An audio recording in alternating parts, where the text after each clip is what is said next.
Hello everyone, welcome back to another stream. As from the title, you'll probably know that I'm going to be doing Genocide today on this game. Basically, I'm just gonna kill everyone. Everyone has to die. Except for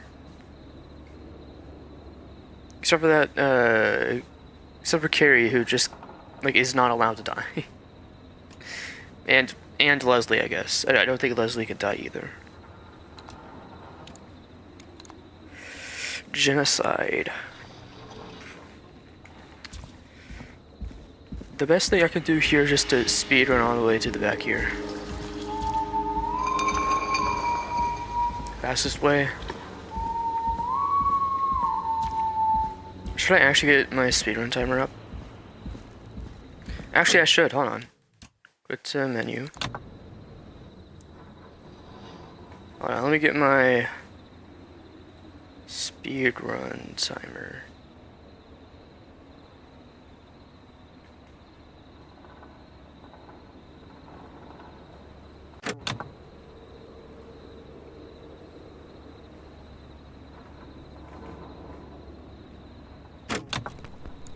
Okay. Oh no, I actually gotta start it. Wait on. Alright.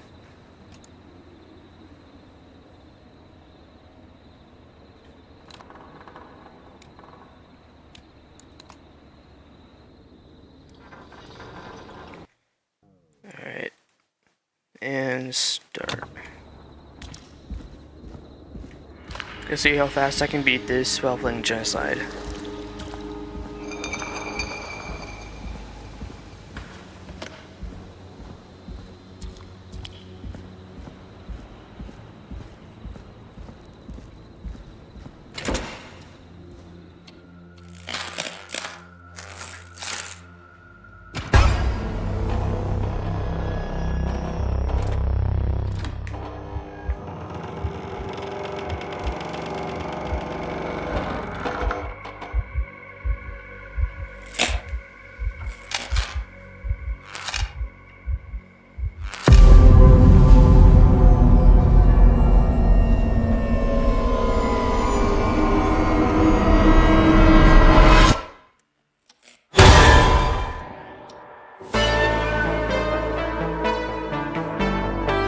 Sadly, I don't think there is a mechanic that I can just skip this, so...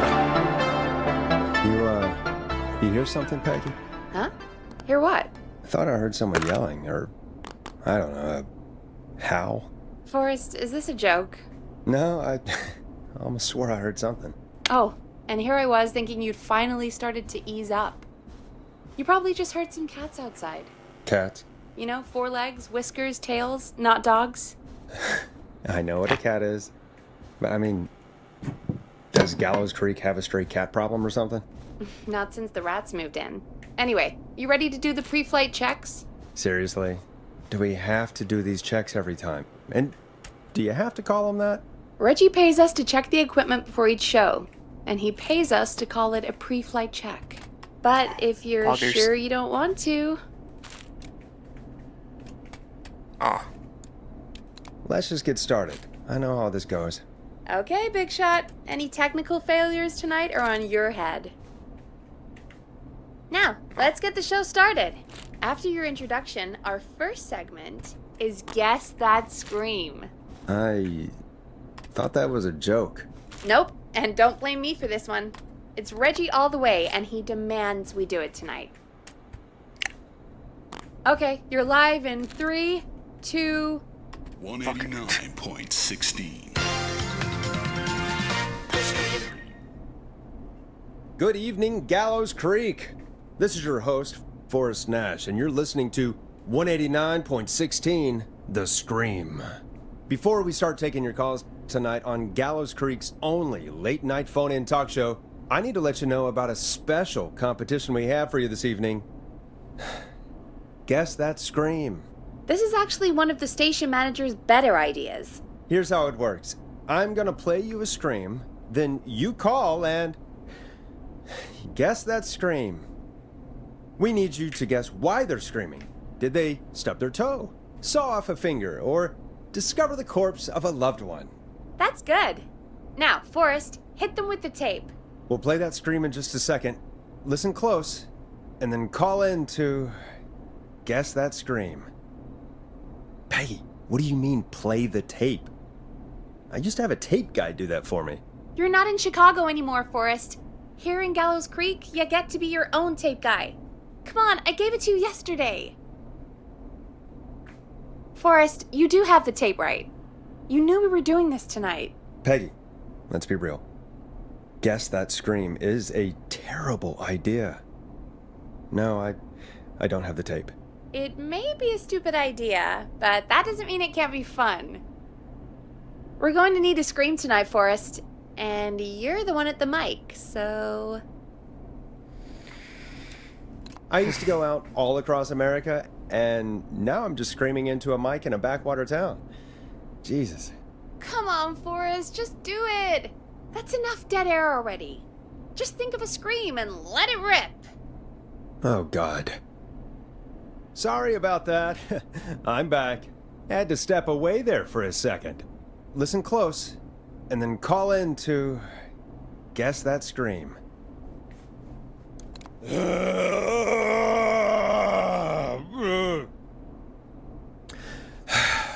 Well, folks, there you have it. Call in with your guesses, and if you get it right, you could win 2 tickets to the amazing Maze and 1 free fried dough. Fried dough? Just call in at 555-239-KFAM with your guess. Now, here's some music while you get dialing. Now it's time to go with The Flow. And this is their hit, Crying for Help. Oh, God, Forrest, that was amazing. Thanks. I can't wait to hear what people think that was. How the hell did I get into this mess? Lighten up, Forrest. That's going to be the highlight of my week.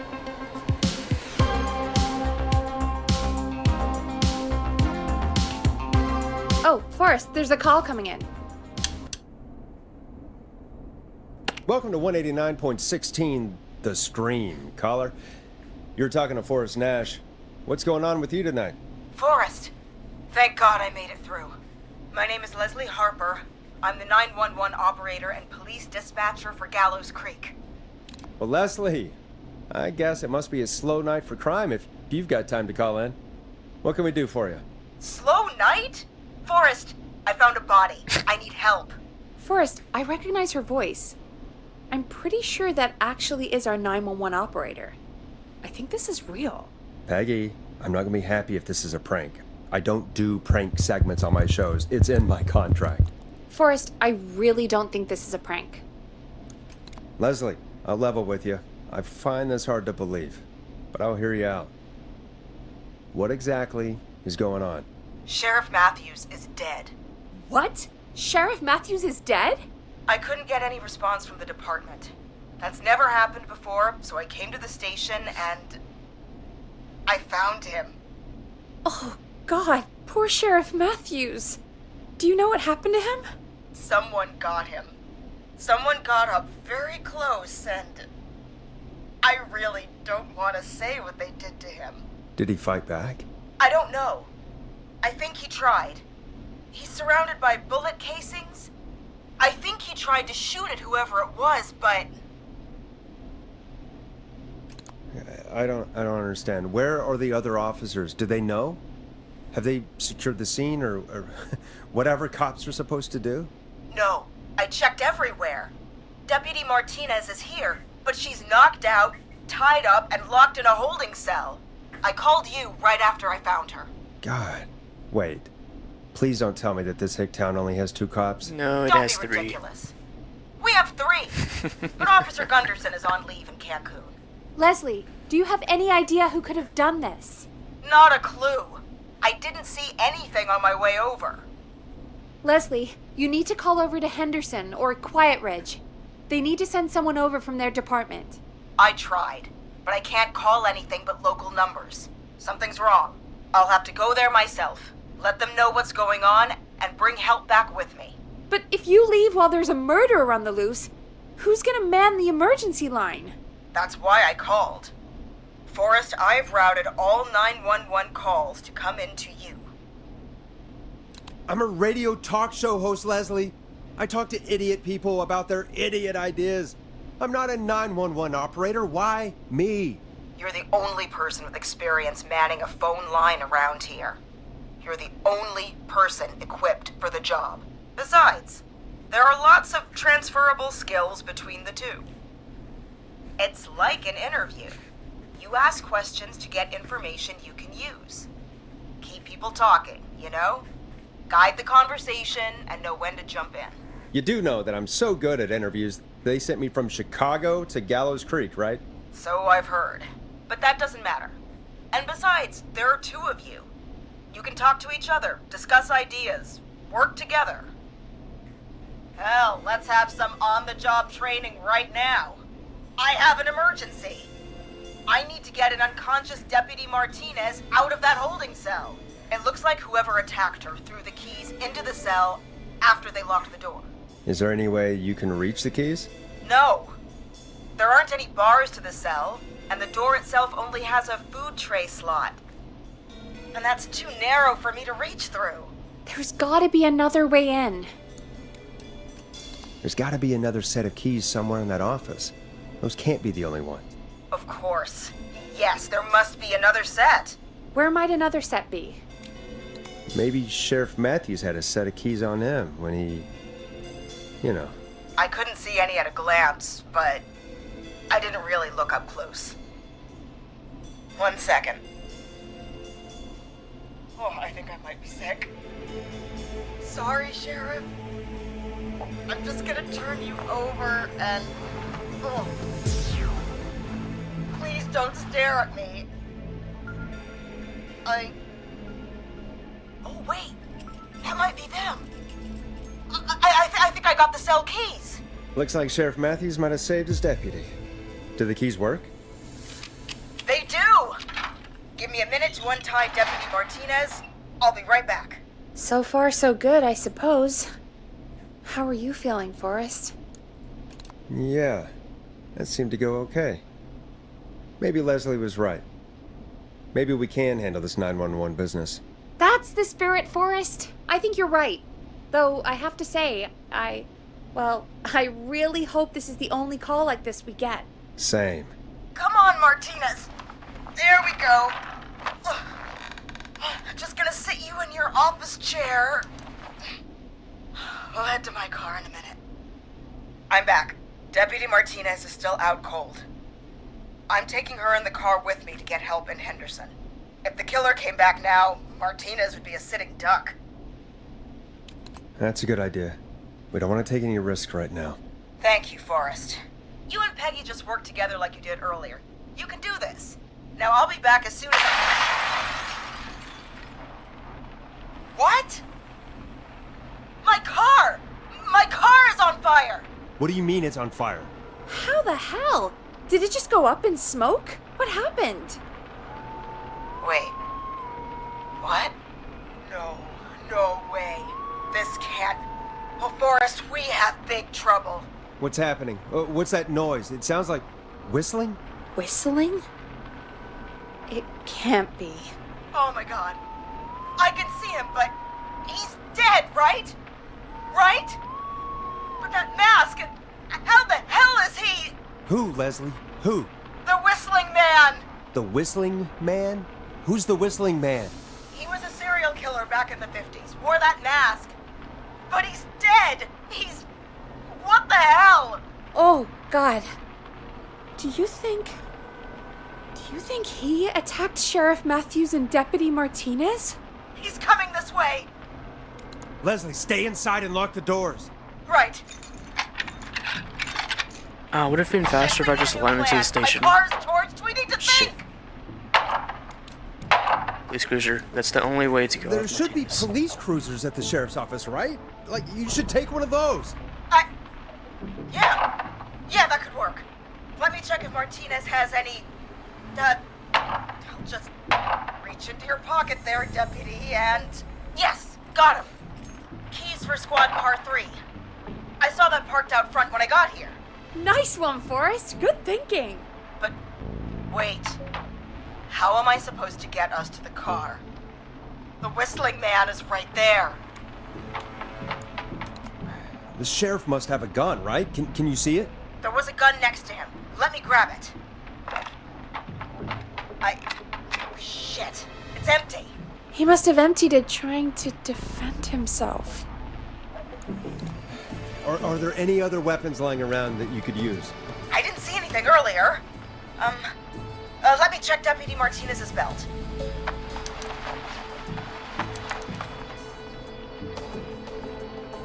All right. It looks like the whistling man left her with a baton, pepper spray, and taser. I can only hold one if I'm carrying Deputy Martinez. Pepper spray, pepper spray. Pepper spray should be easy to use and carry. Take that. Got it. I'm just going to grab Deputy Martinez and then... It's not gonna work. It's not gonna work. Do you hear that? Yes. Yes, but just to make sure we mean the same thing, what do you hear? The knocking stopped. Everything's gone really quiet. Maybe the freak decided to up and leave. Maybe. I think that may be wishful thinking. But I can't see him out there anymore, so... Okay, Deputy Martinez, if you can hear me, it's time to move. Just lean on me. Yep. There you go. Are you sure about this, Leslie? No time like the present, right? So, here we go. Again, you're hooked into dispatch now, so I should be able to radio you when I reach the car. If I reach it. Speak to you soon. Well, good luck. This is the part where the killer comes out of nowhere, isn't it? Yes. You know, I've got to say, this really wasn't what I expected when I came into work today. Well, they always say you have to be ready for everything in live radio. Oh, I think we've got Leslie back on the line. I'm putting the call through. Hello? Forrest? Peggy? This is Leslie. Are you there? Over. We're here, Leslie. So I guess you made it to the car then. Over? Sorry about the CB chat. Old habit. But yes, we made it to the car. Deputy Martinez in the passenger seat, still out cold. I don't see the whistling man anywhere, and I don't plan to wait for him. So I'm going to get us moving. Jesus! God damn it! Get back! Get away from her! Leslie, what's happening? The whistling! No! Get off her, you son of a bitch! Forrest, the pepper spray's not working. I'm aware. It's not getting through the mask. Uh-huh. No! Just like that, Martinez is dead. Leslie, drive! Martinez! God damn it! Are you all right? Do you think you got away? Forrest. He slit her throat. You need to get to Henderson, Leslie. We can't let this happen Yeah. again. Peggy's right. We've all got our part to play now. How long do you think it's going to take to get help? Gallows Creek is in Nowheresville, but it's pretty damn close. It's going to take a while, maybe 2-3 hours each way. Slightly less if I put my foot down. We'll do our best to keep everyone safe until then. Thank you. Just try to work together. Do what you can. All right, both. God damn it. I need a minute.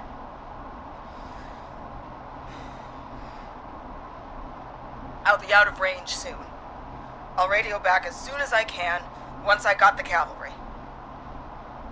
They're trying not to Try not to crash. crash. We need you back in one piece. Good luck, Leslie.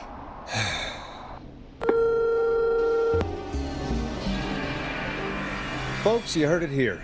That was We've eerie got music. A What the killer on the fuck? streets of Gallows Creek tonight. Please make sure to stay safe. I don't think that was ever Leslie. played before in this game before. We're counting on you. We're gonna get back to the show meanwhile. If you have anything on your mind or have any information about this Whistling Man character, then give us a call. We'll talk here on 189.16, The Scream. For now, here's another hit record for you all to enjoy. This is not what I signed up for, Peggy. This is actually insane. Did she really say it's gonna take her 4 hours? This guy's gonna kill half the town in 4 hours. Forrest, that's not helpful. I know, I just... Who is this Whistling Man character anyway? He was a serial killer back in the 50s. Edward Marshall Mooney. Went around in a freaky mask, whistling, and killed about a dozen folks in Gallows Creek. No reason for it. No motive. Just dead. Okay. What happened to him? Well, police chased him up to Ellis Point one night. We call it Whistling Point now. And it was, well, it was on this night actually. The police cornered him and he jumped into the river. His body was never found. So is he alive? Dead? I mean, what's the story? Story is he's biding his time, waiting to take revenge on the town. All right, that's the story. What's the truth? Other than we have a whistling killer on our hands tonight, I don't know. I guess we'll find out what we're dealing with, whether we like it or not. I guess so. At least we got the word out, I guess. What kind of listening figures do we get at this time? On a Thursday after midnight, could be around 35? 35? Isn't 3,500? Huh. I didn't realize Gallows Creek was that large. No, 35 people at best. 35 at best? 35, yeah. It's a school night. And what's the population of Gallows Creek? I don't know exactly. A little over 1,000? Oh. How many did you get before? You know. Before my career exploded and I ended up on a midnight hour talk show in the town of 1,000 people? Yeah, before that.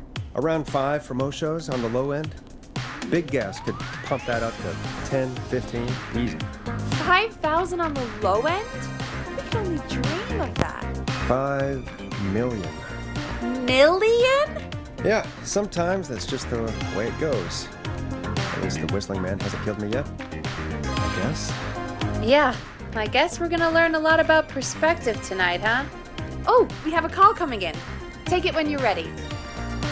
Okay, Forrest, shut the music off. Hello, caller. You're live on 189.16, The Scream. Is everything, all right? Oh goddammit, it's the Who kid. is this? Are you, hello? Hello? Oh my god.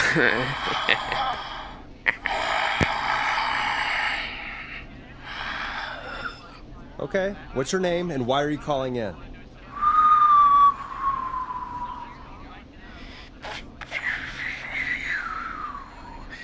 You know my name. I've come back from the dead to kill again. No one's safe. You don't have to do this, Mr. Whistling Man. You don't have to kill again. Oh, but I do. You must make a sacrifice to us. A sacrifice? To us? I mean, me. We want cheese-dusted pretzels. I mean, I want cheese-dusted pretzels. Or I'll cut your face off. Goddamn kids. I'm cutting them off. Yeah, cut him off.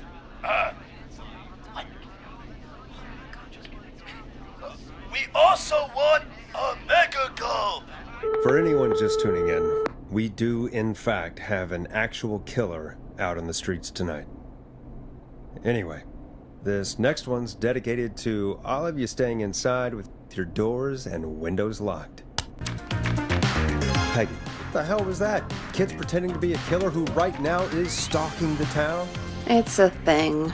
A thing? Ugh, kids around here. They pull pranks pretending to be him. By pretending to be this Whistling Man character?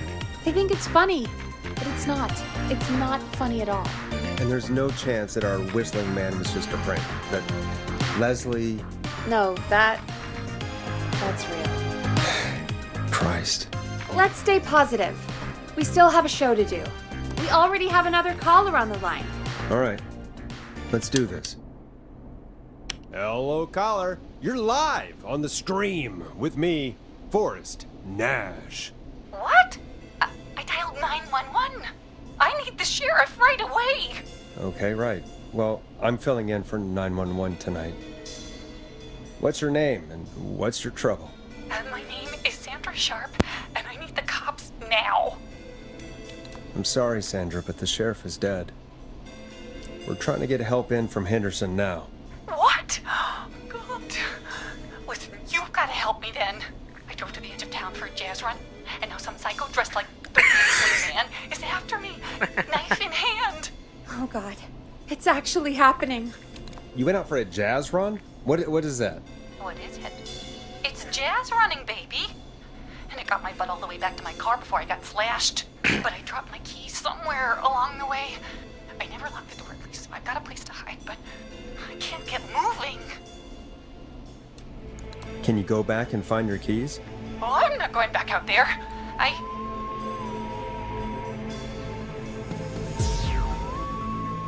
Oh, shoot. Oh, he's back. Look, I don't know a thing about cars, but I gotta start this engine without the keys, and you're gonna have to help me. Wait, I don't... If it helps, I've got a toolkit buried beneath my spare sweatbands. I'll call you back when I find it. You're listening to 189.16, The Scream. Hosted by me, Forrest Nash, your friendly neighborhood radio host, mechanic, and savior. Sit tight while the record spins, folks. This one goes out to you, Sandra. Doesn't the station have a show about cars? The Tamora twins or something? Timberline twins talk motors. Yeah. You know they're not even brothers. Really? They look the same, though. I know, but they're not even related. It's weird. I asked them about it once, and they got really sweaty and defensive. Anyway, go see what you can find. The offices are out the door and down the hall.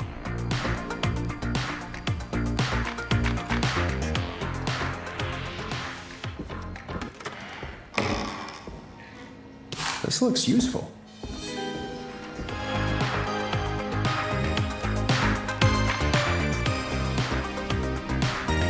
You find anything? Yeah, I found a magazine about hot wiring cars. Well, that sounds perfect. Time to turn the music off.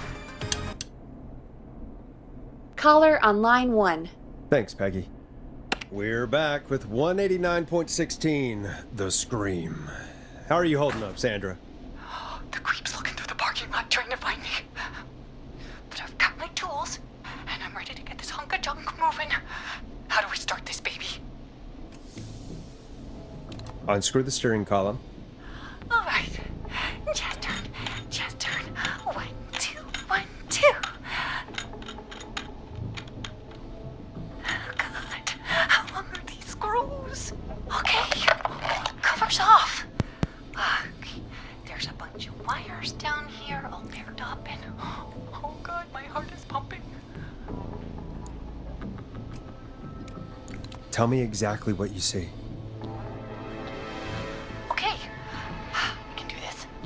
There's a red wire, a blue wire, a yellow wire, a green wire, and a brown wire.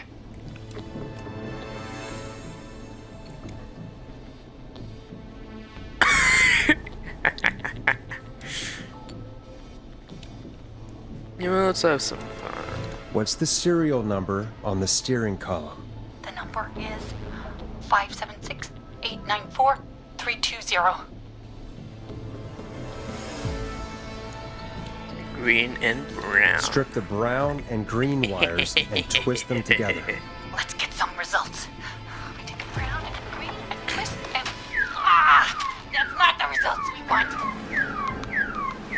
alarm box, but it's all braided green wires. Double braided, triple braided, quadruple braided. What do I do? If the radio turns on, alarm is sounding. Cut the triple braided green wire. No, we don't want that. Nope. Wait, the triple one, right? Yeah. Okay, so just cut all of them. Cut the quadruple braided wire! Oh my God! Hurry's coming right for me!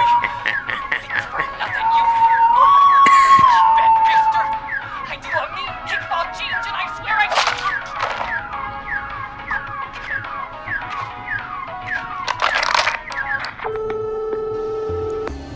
Well, let's just hope she is jazz flying up to heaven. Forrest!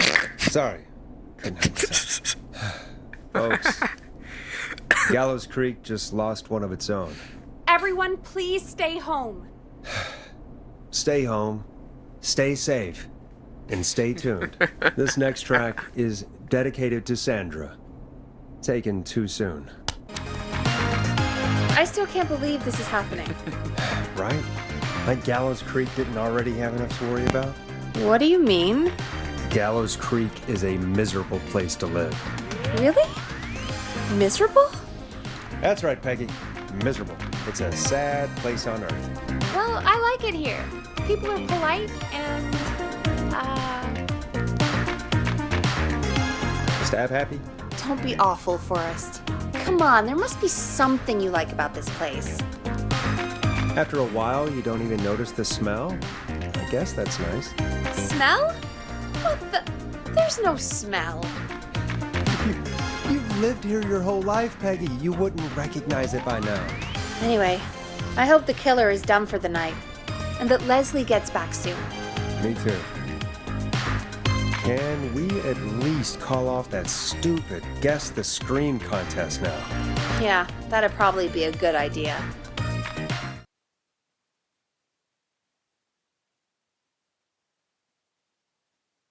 Caller on line 1. Evening, caller. This is Forrest Nash, host of 189.16, The Scream. And tonight's 911 stand-in. Hey, Forrest. My name is Brian. Brian Ponte. Brian Ponte of Ponte's Pizza. Hello, Brian Ponte. What have you got to say about what's happening? I'm so sad that Deputy Martinez didn't make it. I saw her a lot over the years down here at Ponte's Pizza. Just terrible. Anyway, I just wanted to thank you for doing your best. So, I'm sending you some coupons for free pizza here at Ponte's Pizza. Just a little something to look forward to when all this blows over. Wow. Brian Ponte of Ponte's Pizza. That's really good of you. Really don't have to, though. Oh, it's the least I can do. And if you like it, well, you're in luck, because we're always running great deals that'll have you paying for pennies. Sounds great, bro. And let me tell you, the pizza we have is to die for. Oh.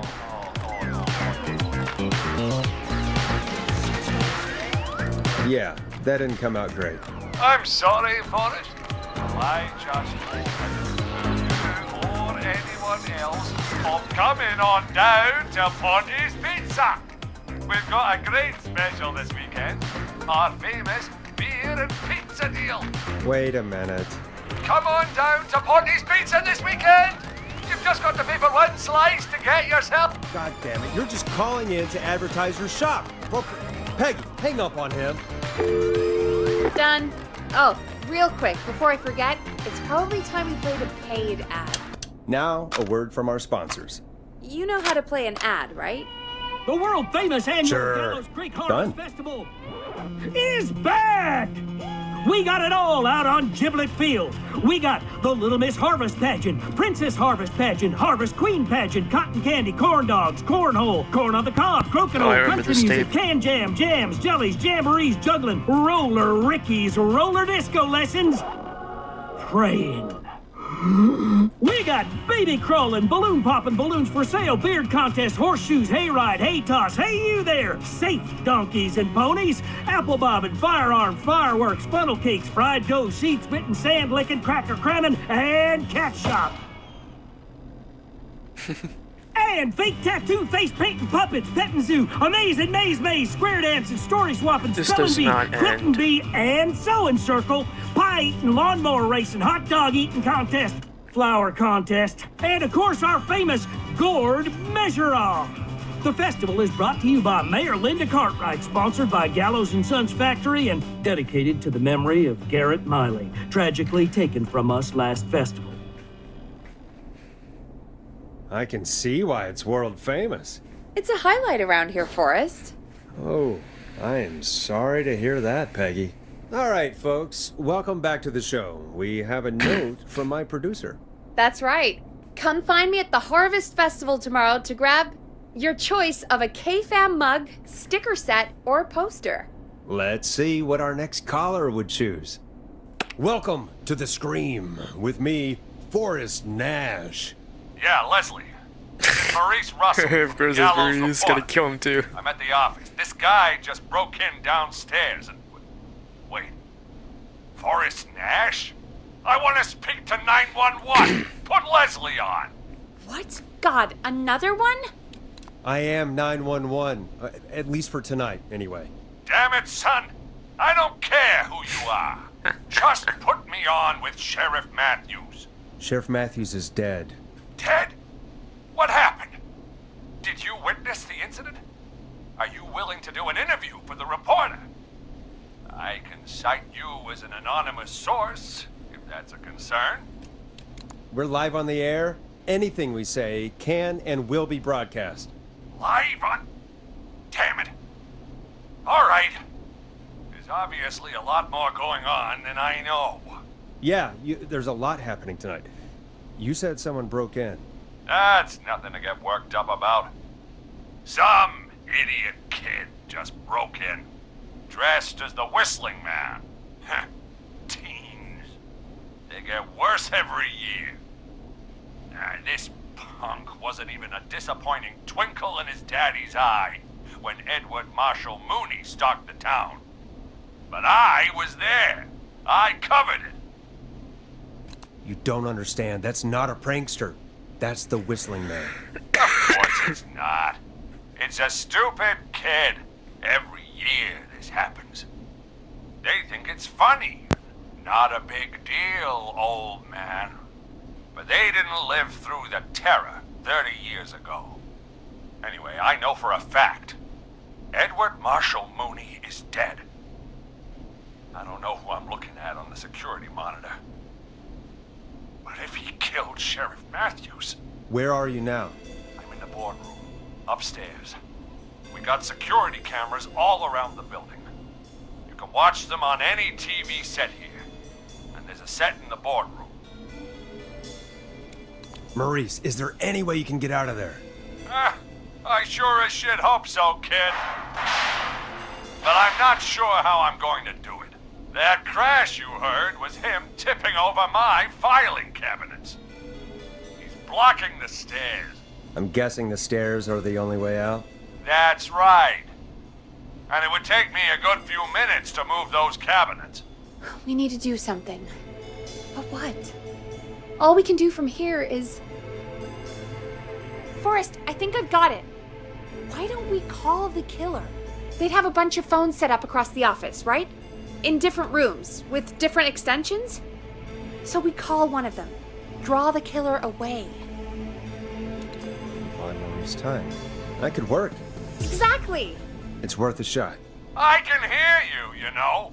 The son of a bitch hasn't killed me yet. Yeah, sorry, Maurice. Peggy and I were just trying to figure out...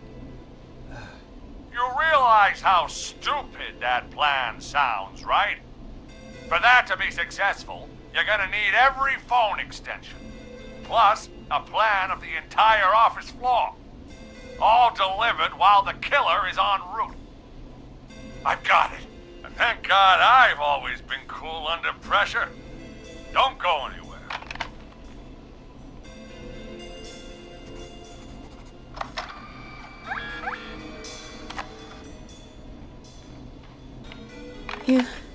You don't think the killer got him, do you? Mr. Russell, I'm here. The freak's going to be here any second, too. Go check your fax machine. Don't let me down. I'll go pick up that map then. Go, Forrest! The fax machine's in the office on the other side of the hall. Thanks, Peggy. Be right back. Okay, go to the office on the other end of the hall. Grab the fax from the machine. Easy. This must be it.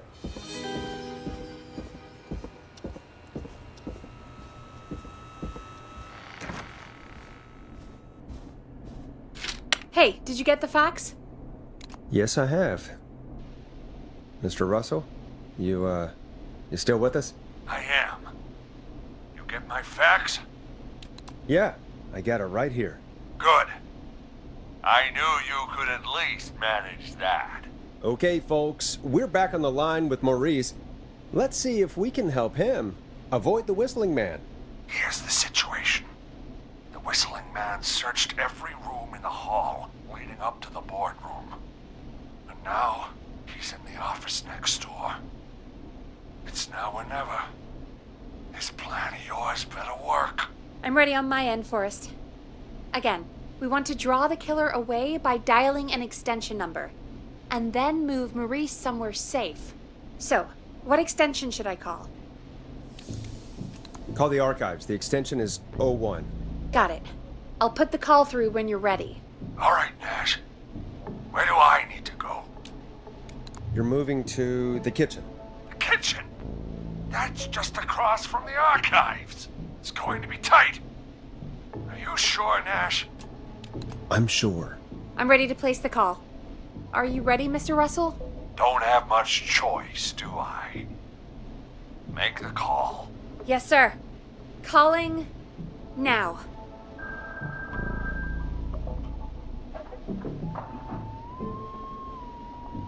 I can't believe it. He's actually heading to the archives. It was all Peggy's idea. Credit goes to her. Don't mention it. The coast is clear. I'm shutting off the TV so he won't see me on the security cameras. Then, making my move. I'll call when I get there. Do you think he'll make it okay? No. I'm sure he'll be fine. But now, what do we do? We gotta find some way for him to get past that barricade. What do you mean? I don't think calling the Whistling Man is gonna buy Maurice enough time to move those cabinets. We gotta think of something else. Yeah. Maybe we could... Oh! Call incoming. You ready? Ready as I'll ever be. I put him through. Alrighty. Mr. Russell, are you there? By the skin of my teeth, I am. Came out of the archives almost as soon as he entered. Thank God I made it in here just a second before. The killer already searched the archives. He probably didn't have to look around much. Did he see you? Are you safe for now? He didn't see me, no. Let me just check the security cameras to see where he went. Looks like he's heading towards the cubicles. We have enough intern desks to keep him busy for a little while. I'm not out of the woods yet, though. Right, let's review where we are. So, the only way out is by the stairs, which the Whistling Man has blocked with furniture. Exactly. I can move the furniture out of the way. But not quickly or quietly. What if you played dead? Maybe the killer would walk off and you could get out after him. Nash, he knows I'm not dead. That's the whole reason he's here. To kill me. Maybe you could fight him. Knock him out for a few seconds. Son, I am 55 years old. If this freak killed Sheriff Matthews, I don't like my chances. Now, if this was 1950,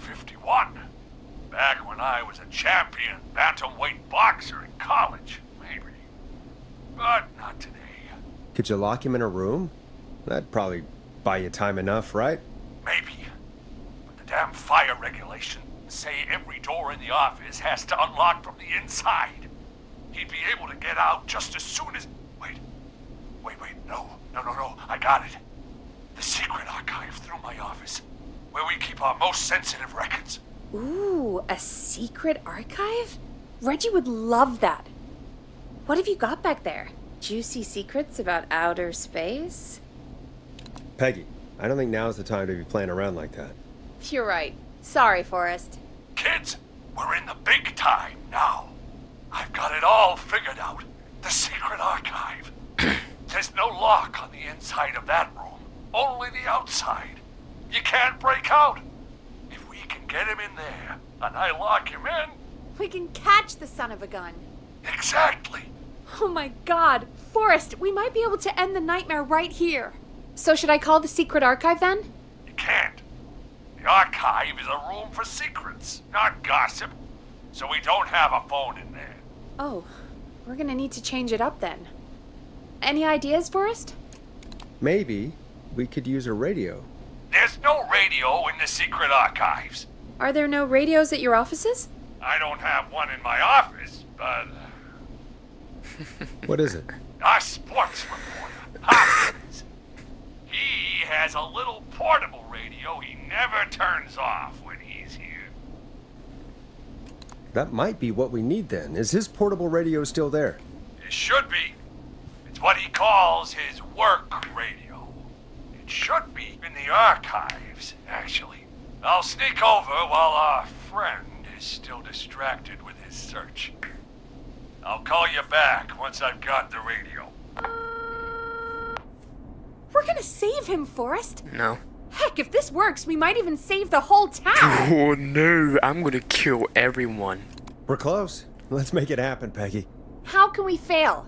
I mean, it's a plan So with steps. many ways Get the to radio, fail. plant it in the secret archives, lure the killer, and... Oh! Call incoming from the reporter. Putting it through now. Nash, hello? Nash, are you there? No. I'm here. Is everything okay? I found the radio. It's right where I thought it would be. It's all coming together. I'm just gonna turn it on quickly, make sure it's still got some juice. Nope. Nope. Not doing that. Damn it. Maurice, what happened? What do you think happened? The radio went off, full blast. Shit. Let me check the security cameras. I can't see him on the camera. I think...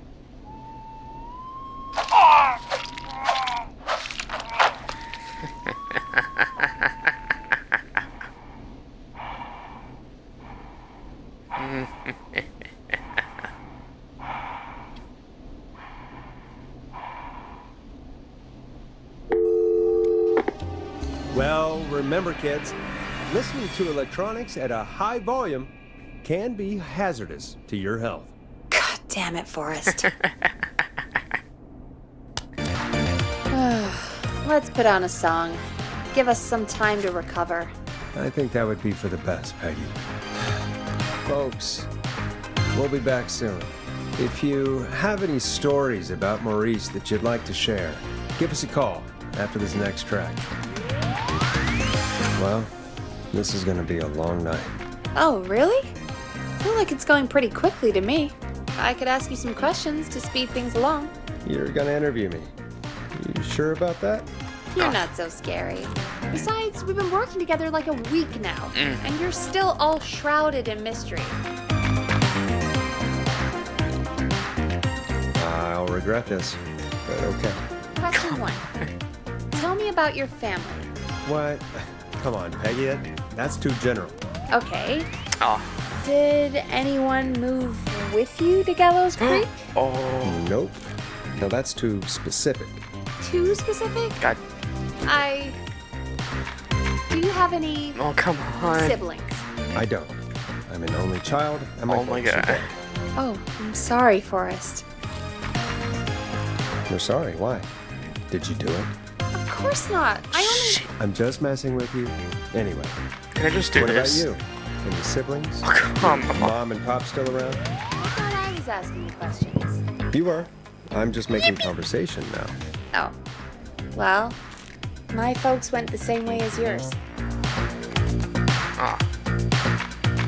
Huh. What a coincidence. Yeah. My dad walked out when I was about 13. Been a wreck for a while. Then he got himself into it. Dad, Mom didn't take it well. She remarried pretty quick after that. She wanted to forget Dad so bad, she even made me take my stepdad's last name. So I'm Peggy Weaver now.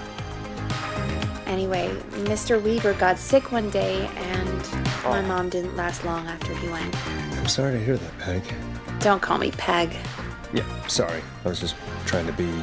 It's okay, I know. I'm sorry. I'm defensive about that. Any siblings? Funny you mention that now. No, Are you kidding not me? anymore. I had a sister, but haven't seen her since before my dad. Hold on. Someone just rang the door buzzer. Really? Think someone needs our Oh, help? buggers. Maybe. You want to go check it out? Nah. Me? You sure you don't want to go? No way. I'm locked up tight in here. I'll pass you the key to the stairs. Boom. Okay. Down to the first floor, then check the door.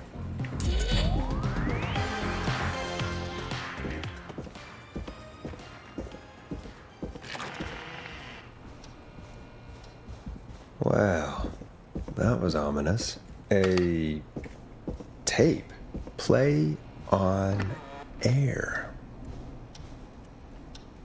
Nice. New music to play. Oh, wait, I'm just gonna collect that anyway, so I'm just gonna take this as well. Actually, wait, what? Let's see if there was any other music here. Nope, okay.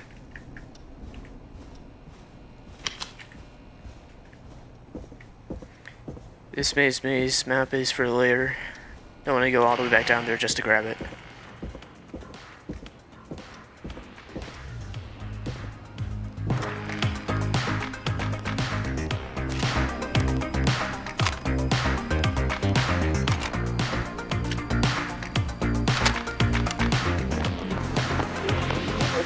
Hello, Gallows Creek. Time to pay the price.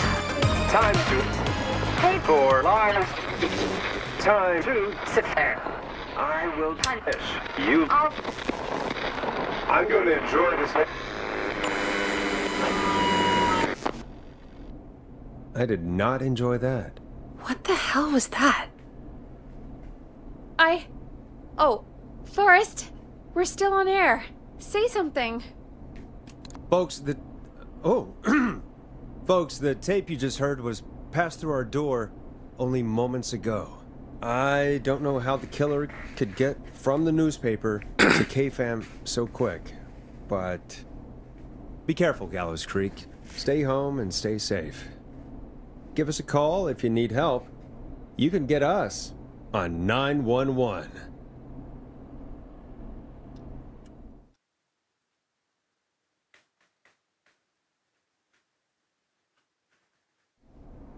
Thank you again, Mrs. Mackenzie, for the helpful tip.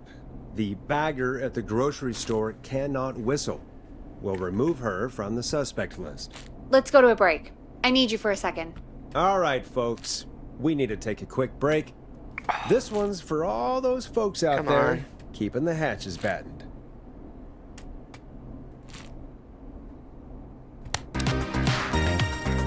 Time to go on the journey that is Last Processor with their hit song 1980X. All right, Peggy, what's up? I pushed a cassette under my door. Go play it. You're right there. Why don't you do it? Just go get it.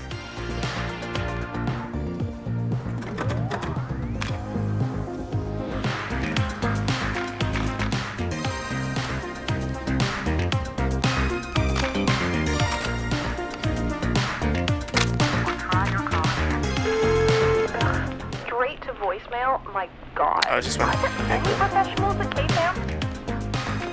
This is calling because your backwater station has not honored our agreement.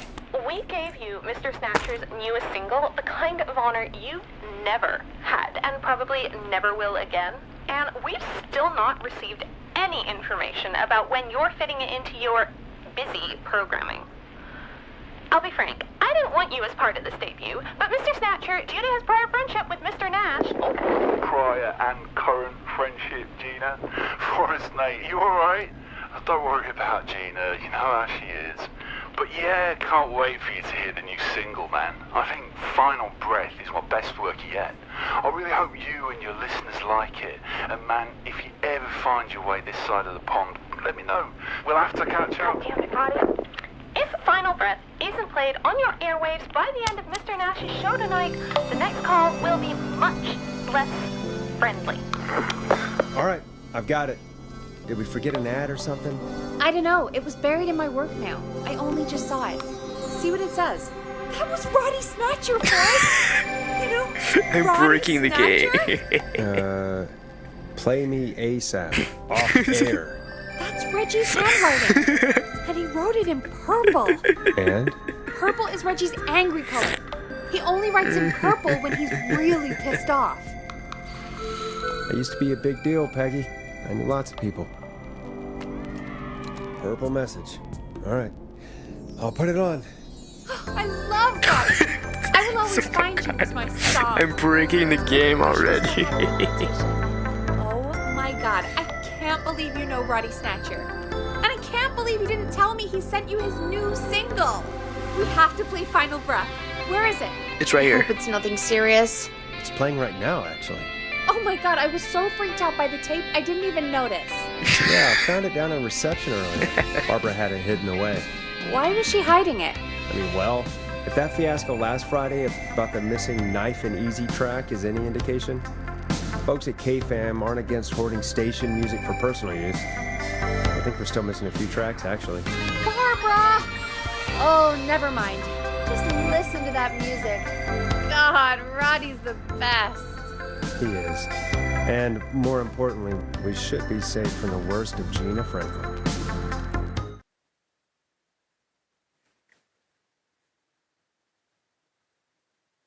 I think that's every time I've seen him live. Peggy, you just talked through the whole song. Oh, whoops. It's okay. I can just play it on loop later. Oh, shoot. I just noticed we have a caller waiting. I really hope it's nothing serious. Evening, caller. This is Forrest Nash, host of 189.16, The Scream. And tonight's 911 stand-in. This is Murphy! Of course. Hello, Murphy. What have you got for us tonight? Two things, Forrest. First, happy birthday to my son, Fernando. He's 3 today, and man, being his daddy has changed my life. I've learned how to live, how to laugh, most importantly, how to love. Aw, happy birthday, Fernando. Feels like a weird night to celebrate, but, congrats? Thanks. And now, my other thing. I'm putting the word out to this so-called killer. You think you're tough, huh? Big man with a big knife, huh? Prove it. Come face me, a true warrior, at the Gallows Waste Disposal Plant. Guess what? Oh boy, here we go. I got all the tapes in Master Robbie's Dojo series. So get ready, whistling man. You just let loose the junkyard dog. Oh, no. And there he goes. Ladies and gentlemen, keep your fingers crossed for Murphy as he tries to become our hometown hero. Anyway, we'll be right back after this commercial.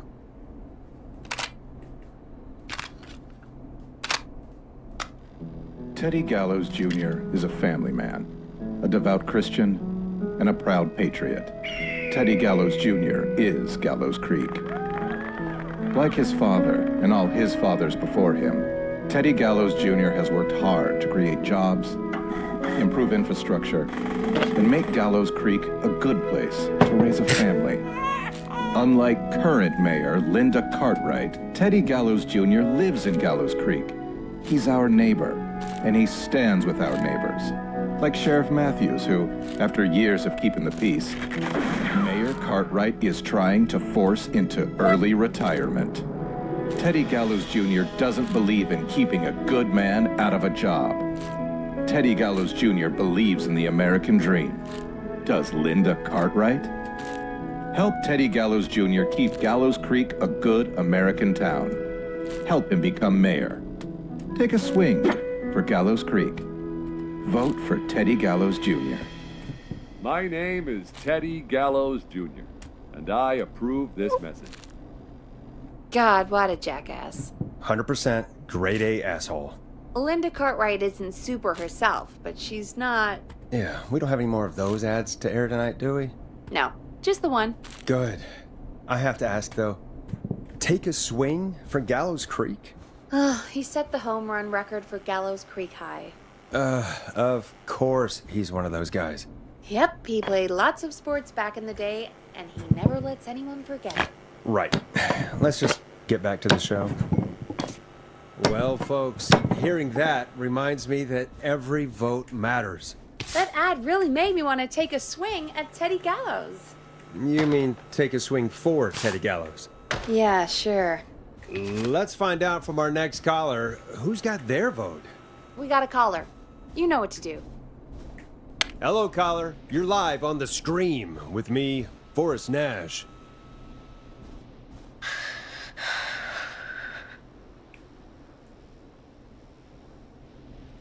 Who's there? Who is this?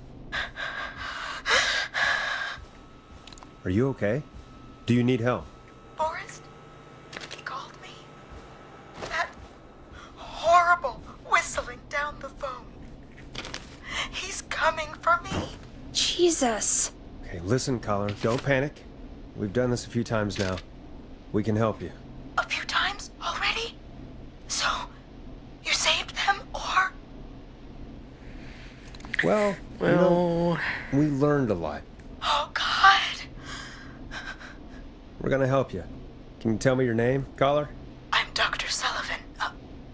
Virginia. Sorry. Take some deep breaths, Virginia. You're gonna be okay. Please don't let me die. I won't. Just calm down. Tell me where you are right now. What's your address? Oh, God. Can you run out back? No. What if he's outside, waiting for me? Oh, God. Is there a neighbor you can call for help? No. Everyone's away tonight. There's just a fraternity down the street. You live by a frat house. Yes, they're having a party. That takeout coming in all night. One covered in beer cans. They're getting wasted. And I'm about to get... Oh, God. Virginia, what's the name of the frat? It's... Oh, God. I can't think. I can't... Any idea what the frat might be, Peggy? If I knew where she was, I might know, but... Wait, the takeout! If we can get takeout to the frat, we can get a message to them to go and help. Virginia, who did they order takeout from? I don't know. Come on, Virginia. Try to remember. I can't do this. Well, folks, seems like our Virginia hung up. While we try to figure out what takeout to order, here's some music for your own midnight snacks. Hope you enjoy this one as much as I do. Peggy, what places do takeout in Gallows Creek? Off the top of my head? Well... There's the barbecue place, Grilling Spree, and you can order from Chalupa Cabras. Oh, and of course we have Conti's Pizza. That's it, I think. All right. We'll call each place and ask who they deliver to tonight. That's not going to work. Takeout client privilege. What? There was a lot of competition back in the day. Things got ugly. It's a long story. But what we can do is this. We figure out where the frat boys ordered from, call the takeout pretending to be from the frat, place an order, and include a note asking them to call the station.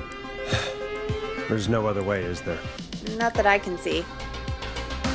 Well, let's not waste any time then. That's the spirit. Got any suggestions on where to look? Oh my Check god. the offices for anything food related. And maybe the kitchen downstairs. You'll need a key for that. I'll just slide it under my door now. Thanks, Peggy. God, where to start? What would make me order from somewhere if I were a partying frat boy? We have a food critic, right? Chad or Brad or... I'll just have to look around.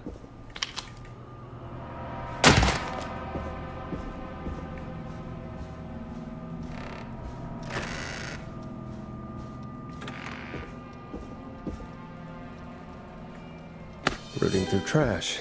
This is a new low. Ooh. Interesting offer. I wonder how well Gallows High performed.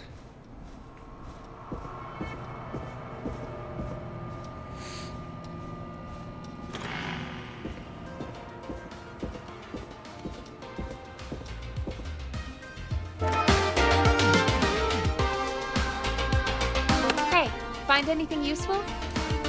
Yes, I have. That's great. Are you ready to get back on the line? Let's make the call. Okay, Forrest, shut the music off.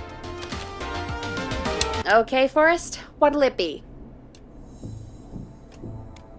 Call Grilling Spree. Okay. The Grill Reaper is on the line. You're through to Grilling Spree. We've got barbecue you'll die for. Hey, dude, what's going on? Can I just have your order? I want ribs, big ribs, for my frat house brothers. Right. And where'd you want that delivered? Same place as before, you know. The frat house. Same address? Alright. We'll get it to you soon. Oh, and one more thing. Can you add a note to the order that says to call K-Fam? A note? Okay. You better tip for this. And now we wait. We should put a song on. Agreed. This one goes out to our delivery workers. You're gonna love this next track.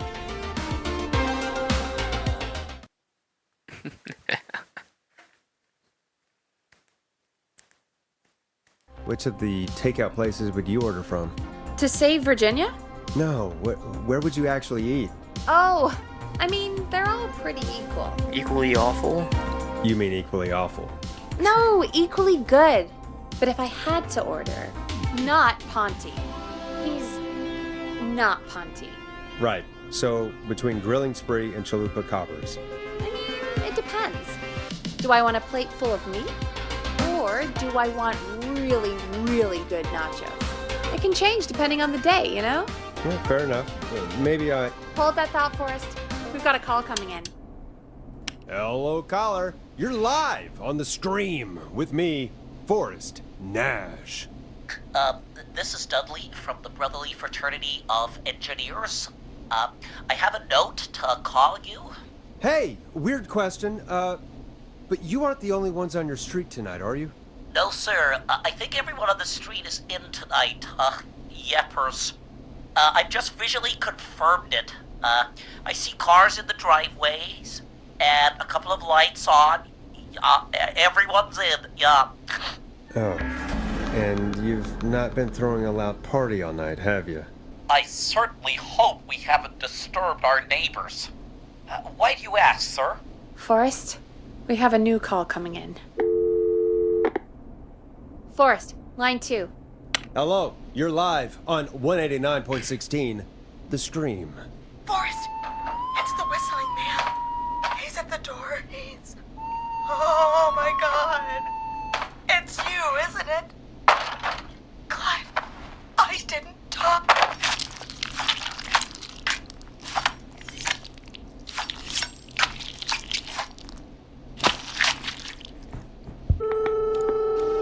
Oh, dear God. Poor Virginia.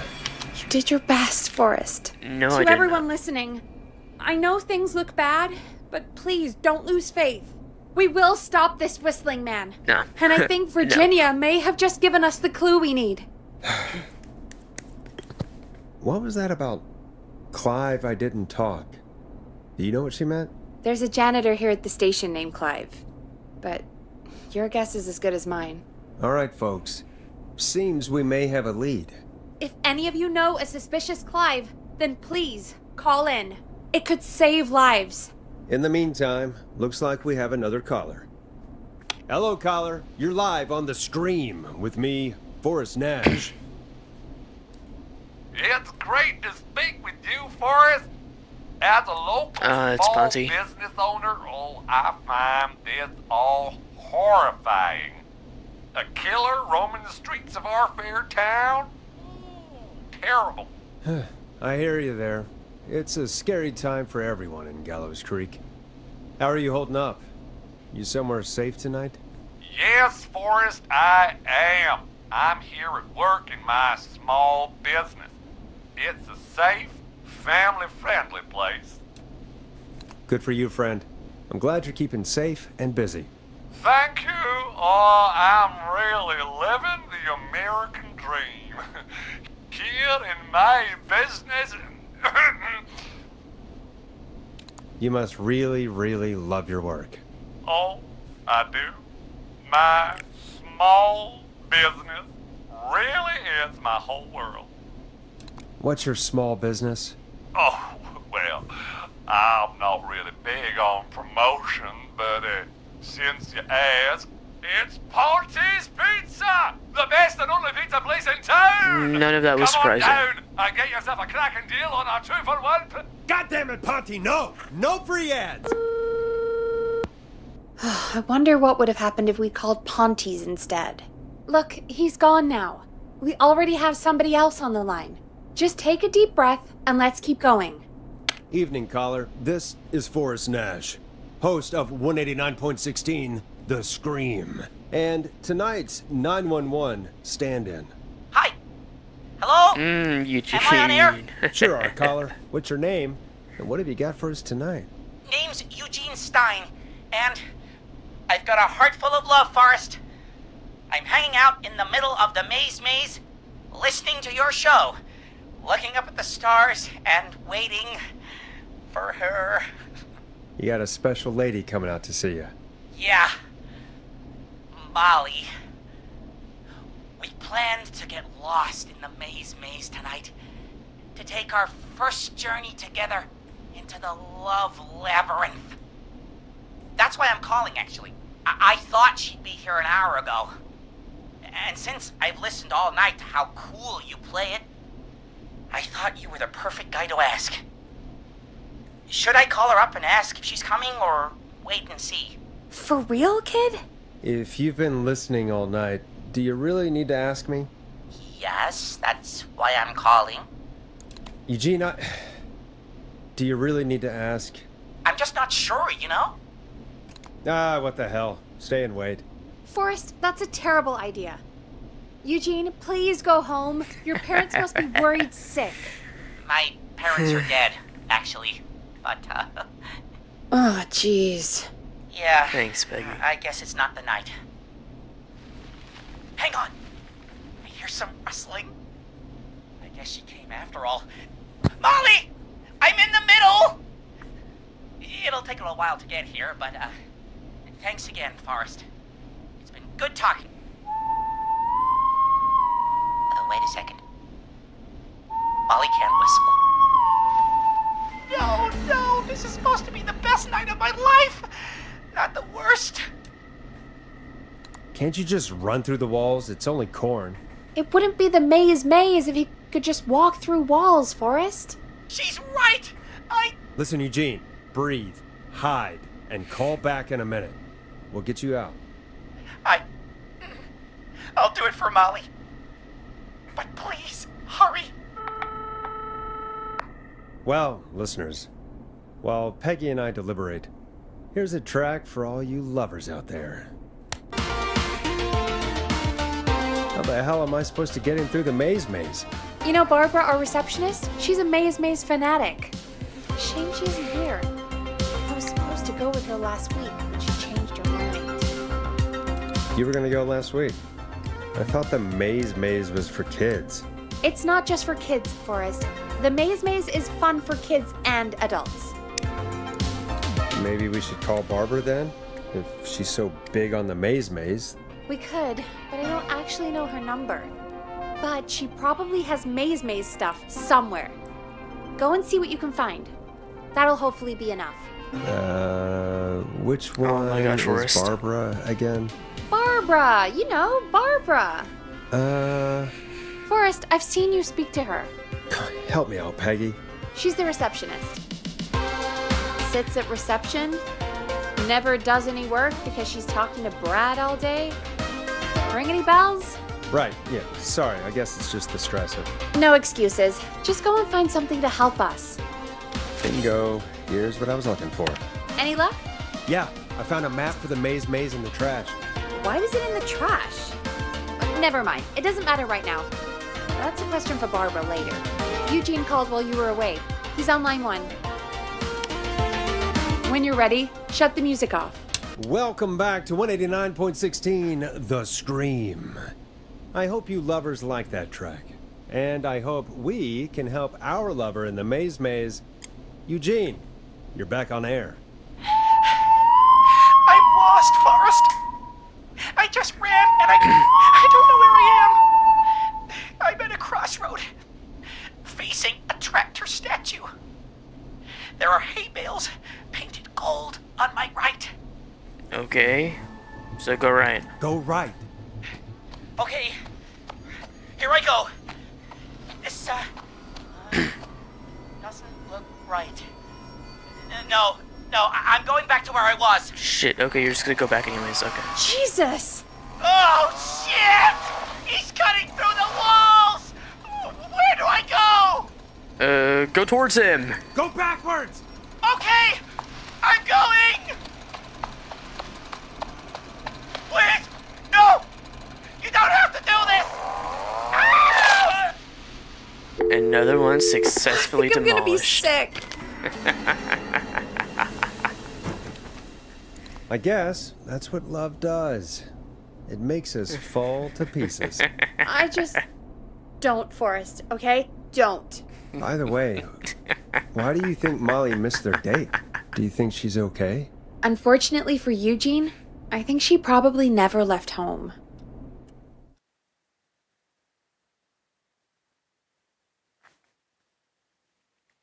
And thank you for calling in, Mr. Walton.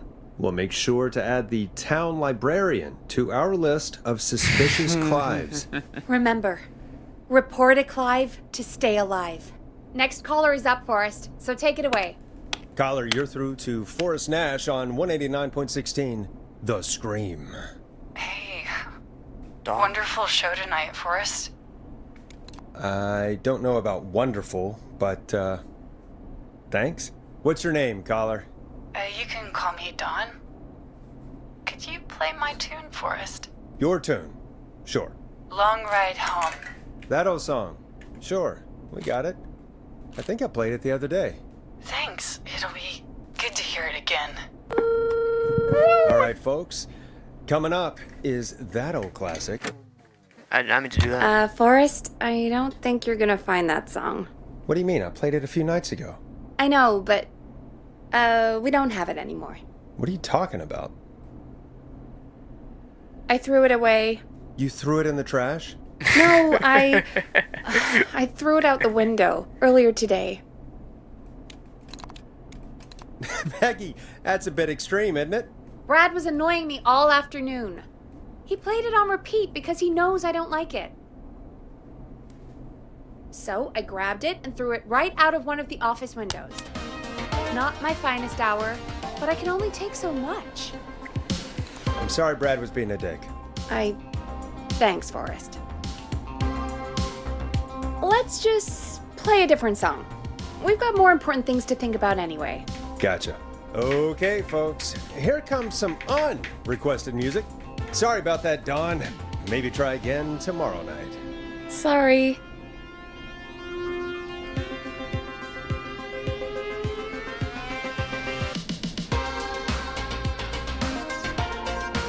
all the songs to request. Why'd it have to be that one? This is the one that it's What did outside. the barn finds ever do to you? Wrote that song for one. It gets real old when you're forced to listen to it on repeat for years. Why couldn't they just request Roddy? Oh, Forrest, scrap the song. We have another caller. Sorry to cut the music short, folks. Callers take I'm begging priority Sponty. tonight. Begging Welcome to Sponty. 189.16, The Scream. This is Forrest Nat. Or it's Murphy, yeah. Forrest. Oh, thank God. It's me again. Murphy. Hey, what brings you back? Oh, the killer got me, man. Yes. Why did I ever trust a guy named Master Robin? That's not important right now. Just tell me what happened. Goddamn Mason. You came to the gallows waste disposal plant. Beat on me, man. Carried me inside and locked me in a dumpster. I got a flashlight, but...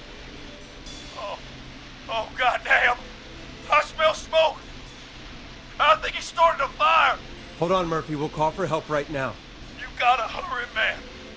I need someone here now or I'm gonna die. Peggy, get the fire department on the line. On it. All right. Now just... Come on, pick up.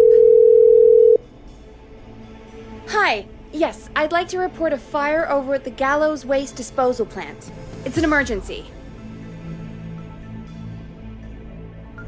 What do you mean it's not operational? Why is there no backup vehicle? Oh, god damn it!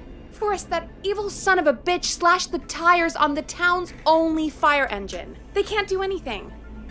But I have a few friends who live nearby. Maybe one of them can save Murphy. Where do they live? My friend Alex lives on the corner of Haddonfield and Romero Street, and Catherine lives on the west end of Myers Lane. And there's Jericho on the east end of Myers Lane. But he's old.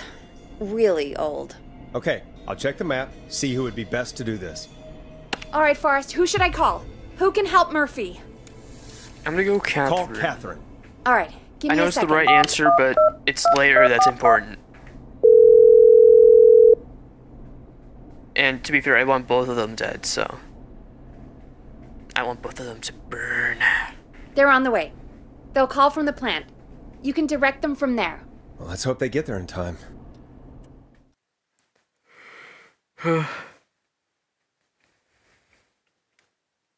Call coming in. It's Catherine. She and Murphy are now both on the line. Hello, Catherine, are you there? What's happening at the plant? The whole damn thing is up in smoke. Damn it, I'm going in. Oh, my reception is terrible in here. God, my eyes sting.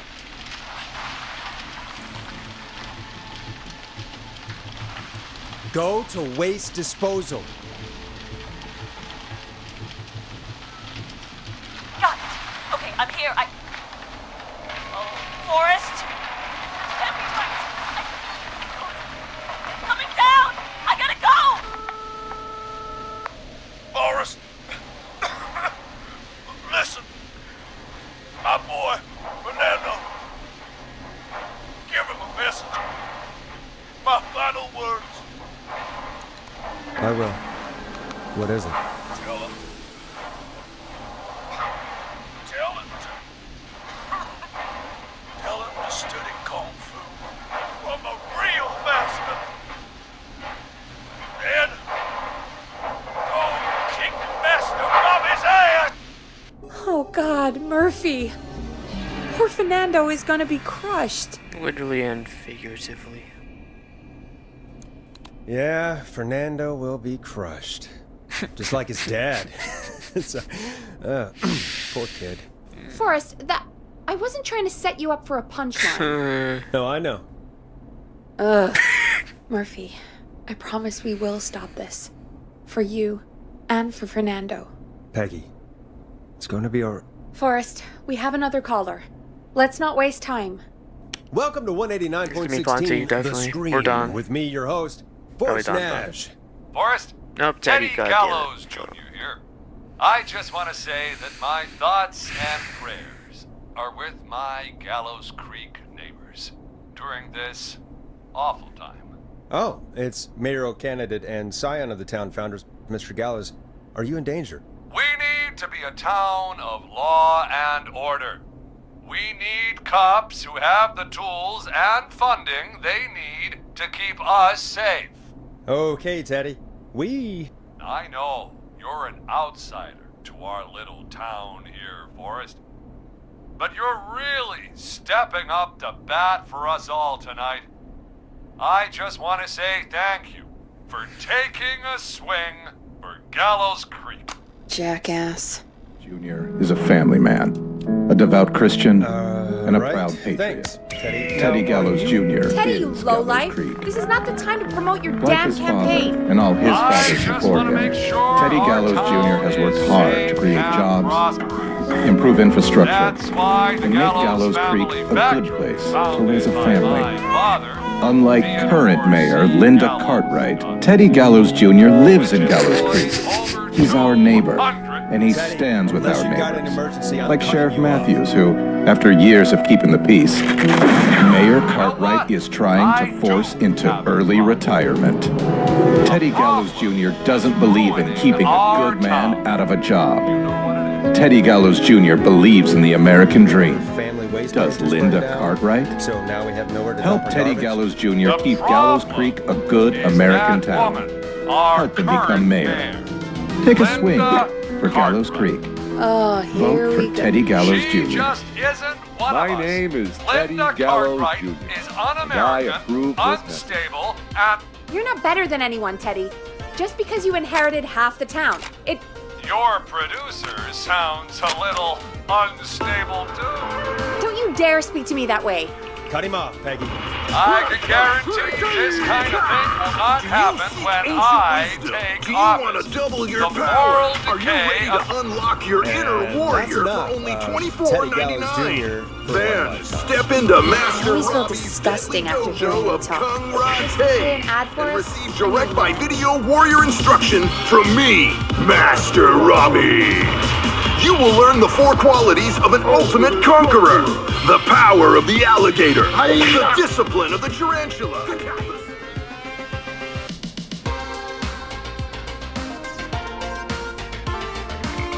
Using classified techniques, I'll unlock your inner 30-minute video sessions. Ultimate power and wisdom. The low, low price of only $24.99. USA to take your first step to becoming a champion.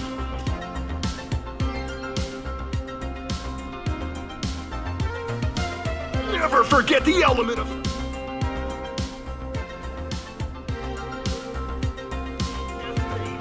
the tornado technique and karate lovemaking. Today, Jesus. You know, after what happened with Murphy, I think... Yeah, we should take that out of rotation. kind of a shame, though. It is pretty fun. Hello, Yeah, Gallows Creek. I bet karate lovemaking sure Pay the is. price. Time to Pay for Is lives. Horace Nash at a loss Time for to words? sit there. Let's just I will get to the type show. it. You Apologies, I'm folks. gonna enjoy We must have left that tape in rotation by I think it's fair to say that's one deal you can skip. But what you can't skip is what our next caller has to Hello, say. Gallows Creek. Caller on line 1. Pay the price. Time Caller, to you're live for on the lives. screen with me, Time Forrest. to sit there. I will punish you. I'm going to enjoy it. Hello, caller. Who is this? Try your call again. I'm Forrest Nash. My I'm God. standing with the 911 Professional tonight. with What's wrong? K-Fam? This is Gina Franklin. I'm calling because your backwater station has not honored our agreement. We gave you Mr. Snatcher's newest single, the kind of honor you never had and probably never Damn will it, again. he's just a and kid. we've still not received any information about Is there a when way you're out? Can fitting you into run? your Oh my busy god, oh programming. my god. I'll be Stay frank, with me, I kid. don't want Focus. you as part of this debut, but Mr. Snatcher, you do have a friendship with Mr. Nash. Yes, you can. Focus. Tell me, what's your name? Forrest, mate, you alright? Don't worry about Gina, you know how she is. But yeah, can't wait. Sweetie, you can do it. What's your name? I think Final Breath is my best work yet. I really hope you and your listeners like it. Good. And Carrie, man, if you listen ever to me. find your way this We're side gonna of the get you pond, out of there. let me know. All right? We'll have to Now, catch where are up. you? If Final Breath isn't played on your airwaves by the end of Mr. Nash's show tonight, the next call will be much less friendly. Oh, he's coming. Where should I go? Friendship quiz. Straight to That's my voicemail? work. My God. Go to the Are there bedroom. Any professionals at KFAM? This is Gina Franklin. I'm calling because your backwater station has not honored our agreement. We gave you Mr. Snatcher's newest single, the kind of honor you've never had and probably never will again. And we've still not received any information about when you're fitting it into your busy programming. I'll be frank, I didn't want you as part of this debut, but Mr. Snatcher, due to his prior friendship with Mr. Nash... Prior and current friendship, Gina. Forrest, mate, you alright? Don't worry about Gina. But yeah, I can't wait for you to hear the new single. I think Final Breath is my best work. I really hope you and your listeners like it. And man, if you ever find your way this side of the pond, let me know. We'll have to catch up. If Final Breath isn't played on your airwaves by the end of Mr. Nash's show tonight, the next call will be much... Are you kidding me? Okay, what the hell is going on here? Oh, who's on the phone, Carrie? Cops? It's just a joke, jeez. Wait, isn't that... Jimmy, that wasn't funny, you sicko! Of course I called the cops, but some guy just answered instead. What guy? Forrest Nash. What the hell are you all doing? It's prank night, old man. We're just having fun. That's the kid! The kid who called in earlier pretending to be the whistling man. That's it. I'm out of here. Jimmy, everyone, it's really not safe to be out. Please, go home. And waste whistling night? No way. That little idiot. Whistling night? It's a stupid tradition. Especially stupid since that one kid died back in... Would you take off that stupid mask if it's hard to breathe? Who's under there anyway? Is that you, Seth? Idiot. Seth is right next to you. That's, wait. Oh no. Who are you? Oh no, Dad! There goes Jimmy. Everyone, get inside! Nope. Not saying anything. You two, barricade the door. Scott, Heather, you barricade the back. As long as he's out there and we're in here, we're safe, right? You buy time, but not much. Forrest, we have to... Heather, I already called the cops. Forrest picked up. He's the best we're gonna get. Who is with you, Carrie? My friend, we drove out to the old murder house and... Oh, of course! The van! Who's got the keys? Jimmy had them. Jimmy.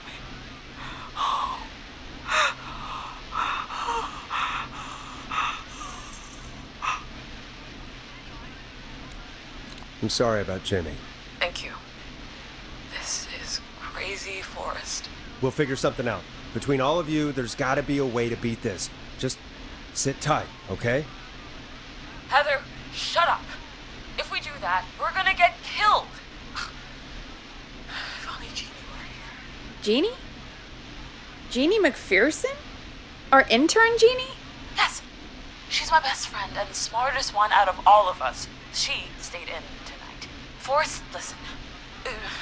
We'll see what we can come up with, and, What? Scott, you're not any good at... And... No, Chad. Out of all of us, you're not the one to... Everything okay? No. We're figuring out a plan, but everyone's volunteering to do things they're just bad at. I think we can figure out what to do. But I don't think we can agree on who should do what. I think you'll have to be the tiebreaker. Or else these idiots are gonna get us killed. But I... Shut up! You... Ugh. Forrest, I'll call you back. But I don't know anything about your friends. These damn kids never learn. They're just dumb kids. They do this kind of thing every year, Forrest. People get hurt. All right, folks. We're gonna work out a way to save Carrie and her friends. This next one goes out to all the trapped kids out there. Peggy, you mentioned something about their friend working here? An intern? Yeah, Jeannie. Seems a nice enough girl, but a bit head in the clouds, you know? Not sure why we took on an intern. We really didn't have the office space for one. Poor thing got tucked away in a dark corner somewhere downstairs, I heard. All right, I'll go see if I can find her desk. Hopefully she has something we can use. Hey, you find anything that'll help us out? Yeah, I found a friendship quiz with all these kids on it. Peggy said her desk is downstairs. If you think that'll help, then good enough. Carrie's on line 1, whenever you're ready. This is Forrest Nash, back again with an unlucky caller on this unlucky night. Carrie, are you there? Yes, we've got a plan, but we can't agree on who should do what. You want me to be the tiebreaker? Exactly. I'm ready. What's the first step? Okay, first things first, we'll need a spotter. Someone who can keep an eye on the killer. We'll need someone on the roof. It's gonna be a hard climb. We're deciding between Heather, Kyle, and Hot David. All 3 of them are on the list, which is not good. Definitely not Heather, though. So Kyle. Kyle's my pick. Quit whining about your inner ears, Kyle. You got what you wanted. Part 2. The Whistling Man padlocked the gate back to the road. Before we drive out of here, we need someone to pick the lock. Seth, Jennifer, and Scott all want to do it. Get Seth. Seth. Seth, what are you talking about? I don't know that smashing into windows is really... God, fine. Anyway, that brings us to part 3. Getting the van keys. I'll volunteer for this. I don't know Jimmy as well as you guys, so... it'll probably be easier that way. Then it's part 4. This plan is, well, it's ambitious. Thank you. You're doing great. What's the next part? Part 4, we need someone to lead the Whistling Man away. We need a fast runner. For this one, we're trying to decide between... who was it again? Hot David, Cynthia, and Scott. Oof. Hold on. Definitely not Hot David. I could use Scott for the Oscar.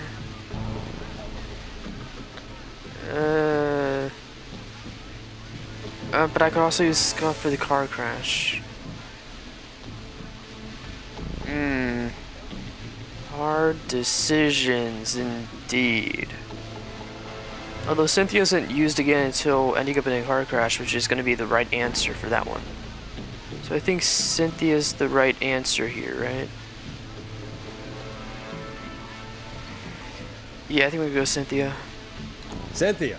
Cynthia, I don't know what zombie movie you're talking about, but, yeah, do it just like that. Hey. Sweet. Okay, let's recap it. We get the eyes on the roof. A runner distracts the killer while we grab the van keys and pick the lock on the gate. Now the tricky part. The getaway. Ooh, what's the plan there? Well, we can't all outrun the Whistling Man. But he thinks we're just a bunch of stupid teens. So, let's use that against him. Part 5. We trick the killer into a trap. Someone can pretend to be injured. Who would make the most believable lead? Who you got? We got Lisa, Tammy, and Jennifer.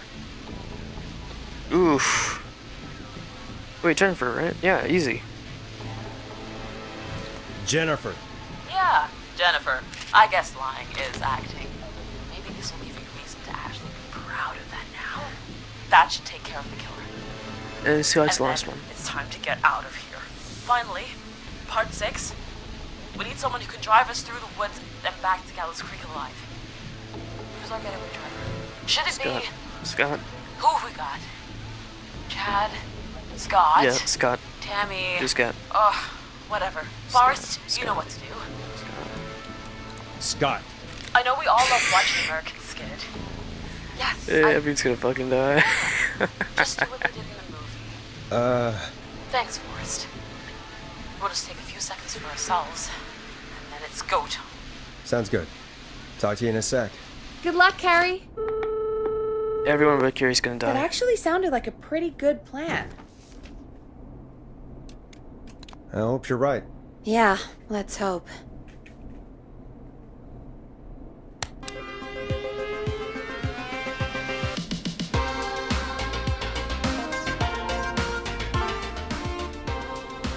Oh, the kids are back already. Line 1 again. If you're just tuning in, we're coming to you live with a bunch of teens about to flee a madman. Listener discretion is advised. Are you ready, Carrie? We're good to go, Forrest. Don't die, okay? You got this. Here we go, everyone. Spotter, to the roof. Whoa, whoa, careful. All right, Renner. Get ready. Wait for the spotter's signal. Spotter says go.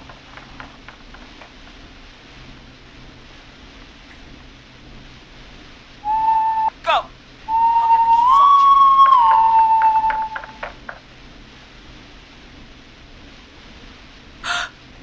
Oh, Jimmy. Oh, his face is... The keys, Carrie. You need to get the van keys. His face is lying next to him, Forrest. He got cut. Oh, God. It's okay. It's his face, not yours. You got this. Right. Right. The van keys. Oh, Jesus! The whistling man got the runner! Where's the key? Where's the key? Got him!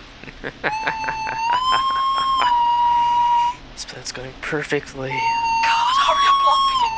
Oh my God! Oh. Bait, get into position. Everybody else, hide.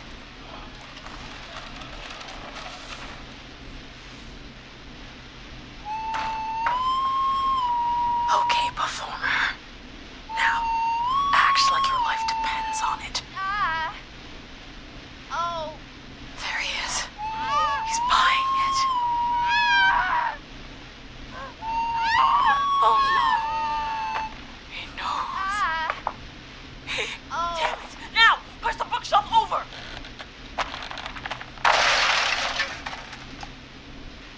Oh my God, they both went through the floor.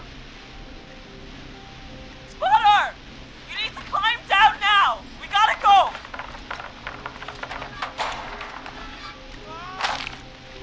Damn it! Damn it! Everyone to the van now!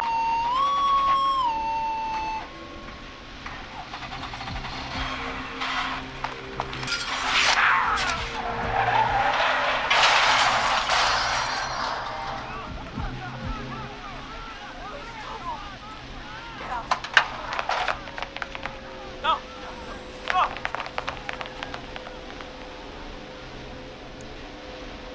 Carrie, can you hear me? What's happening? Oh, we crashed. Everyone ran. My leg's trapped. Forrest.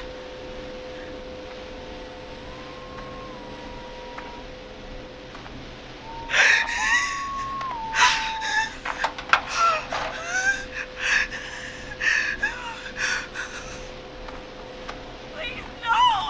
No!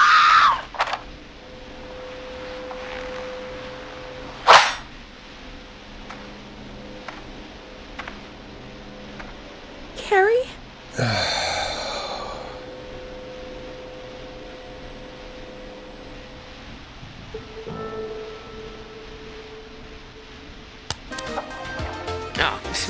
Damn it.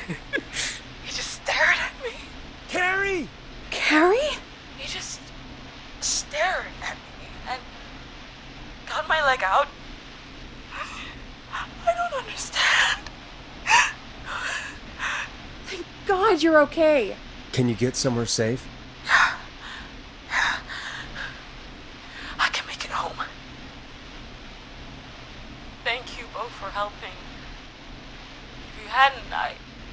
the plan was just... I'm at your friends, Carrie. Thanks. I need to get home. You're okay now. I'll call you when I'm somewhere safe. Talk to you then. Folks, that was a lot. Our thoughts go out to the parents whose kids won't make it home tonight. For any kids listening in, please stay inside and stay safe. And parents, hug your kids extra tight tonight. Here's a song for the girl walking home in the dark.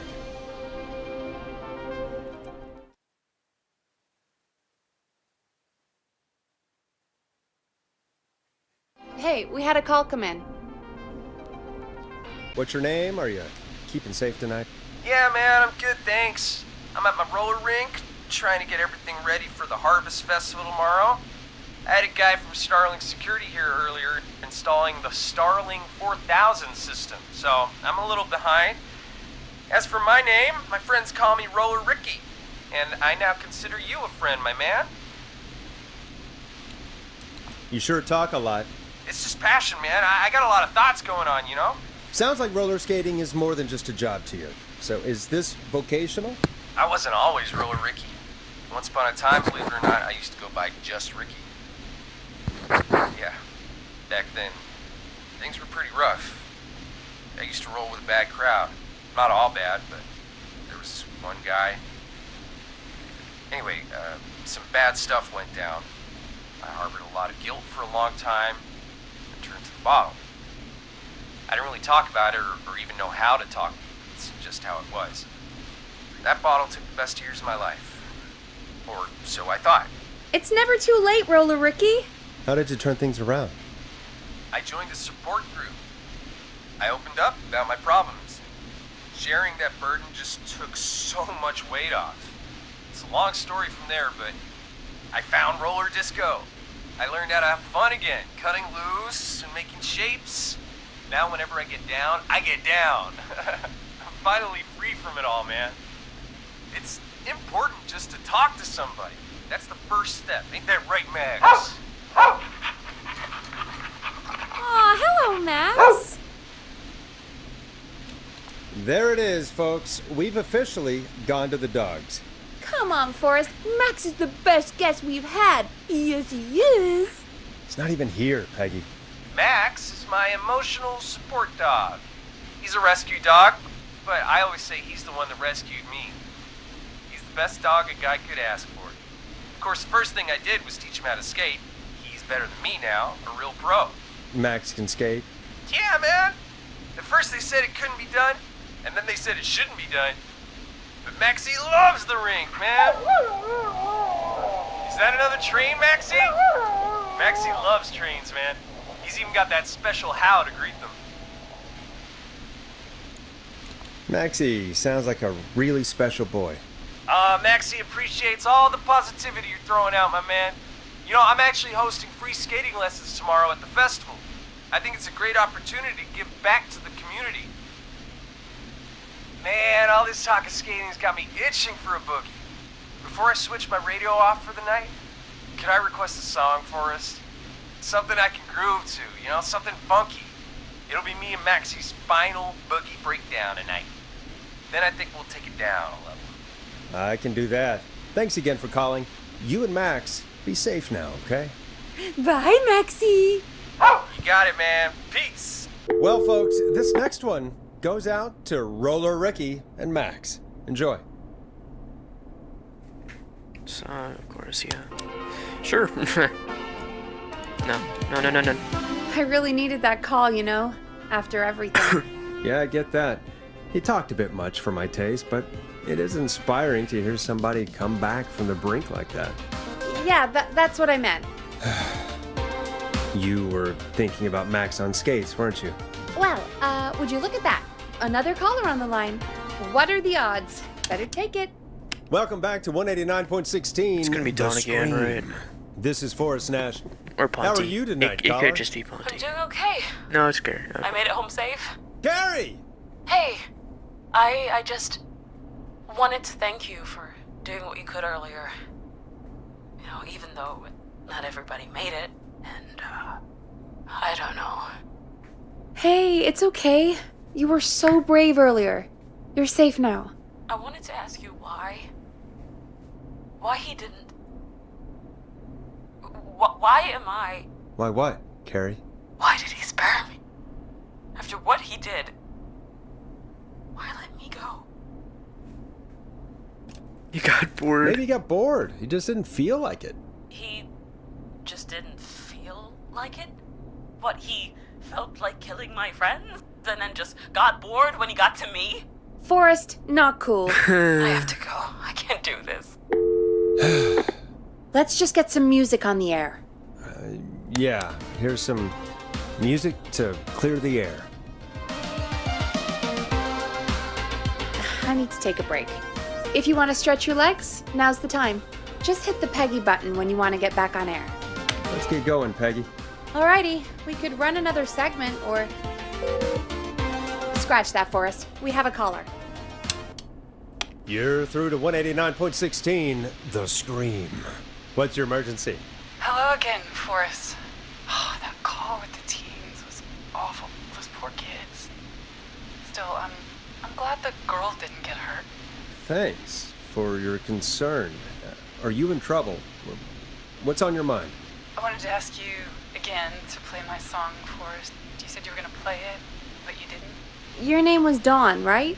What, Peggy? Yes. Oh, well remembered. My name is Dawn, and I wanted to ask you again to play my tune, Forrest. Long Ride Home? You know, the one that Peggy said she threw outside the window? I'll play a track for you, Don, but maybe pick another one. We don't exactly have that one in rotation right now. No, Forrest. You do have it. It's just outside the window. There's a serial killer on the loose. I can't just go outside hunting for a record. I'm really sorry, Dawn, but we just can't get it right now. But wasn't the Whistling Man just in the old murder house miles from the station and won't take a second to grab it? Don, I'm not sure if you've heard, but there's something unnatural about this freak. He's fast. I'm not risking it. Oh, but I think you will. Forrest? Peggy, I'm calling with more than a request. I know something. I think I know who's going to be next. What? Are you serious? Play my song, Forrest. You'll find out. Well, folks, here's some music for you while I think things over. Is she serious, Peggy? She's serious about hearing that song, that's for sure. Peggy, I mean, is she serious about... I don't know, Forrest, but we don't really have a choice, do we? If she's telling the truth...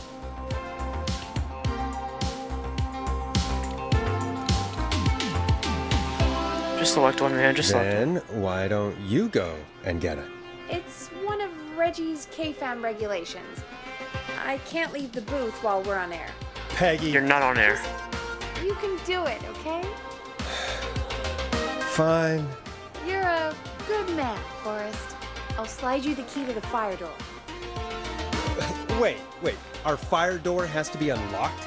Yeah, you know, I never thought about it, but yeah. We should talk to Reggie about that later. Anyway, I'll hold the fort down while you're out. Maybe I'll even get a caller. That could be exciting. 189.16, The Scream. With me, Peggy.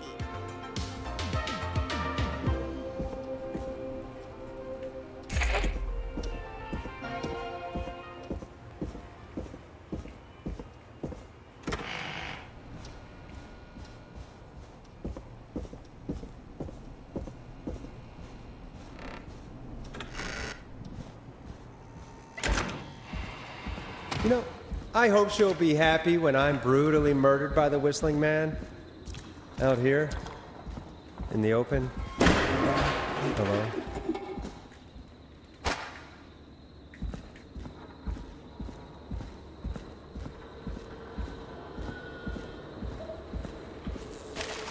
Here it is. Long Ride Home.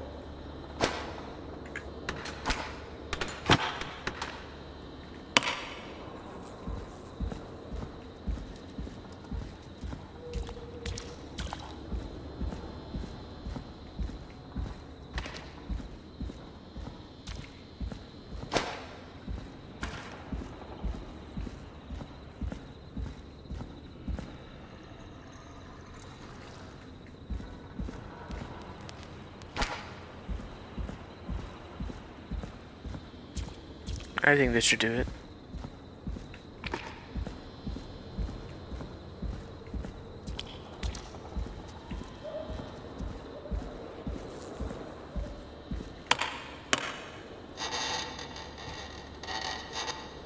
Oh no. 10. Nah, that's 16, never mind.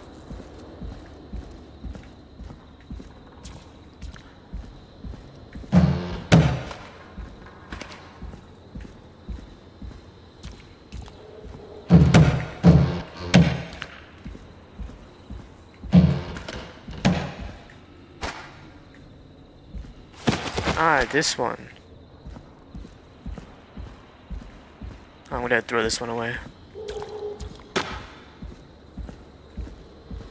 Basically, I just have to remove the 5 with the 15, and then I think that's it.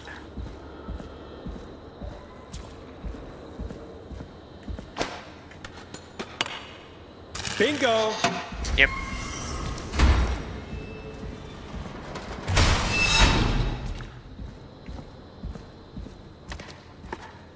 Alright. I could probably survive that fall. Looks like the janitor's closet. What did Peggy say his name was? Clive? Huh, there's a key. I'll just take that. Might be important.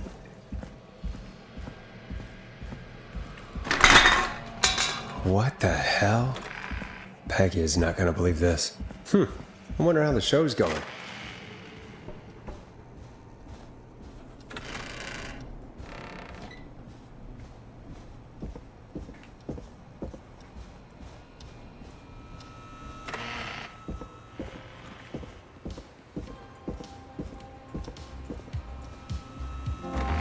Isn't that such a good song, folks? And now for... Jesus, Forrest, you've been gone for ages. I thought something had happened. Something did happen.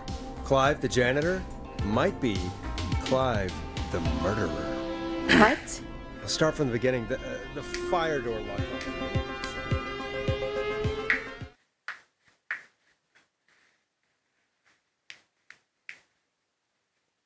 Why did you heave that thing all the way up here?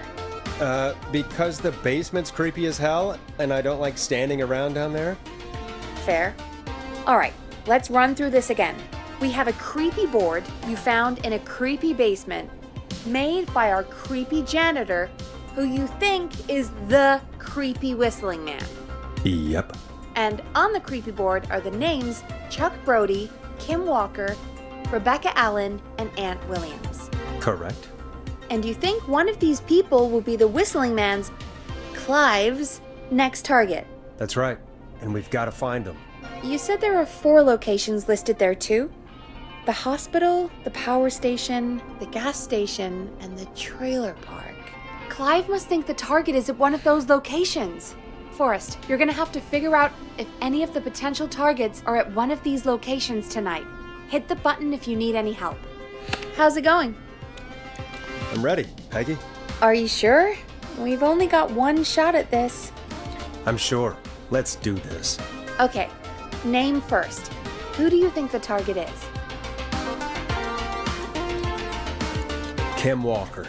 And where will I find them? The hospital. Okay, I'm dialing. One moment.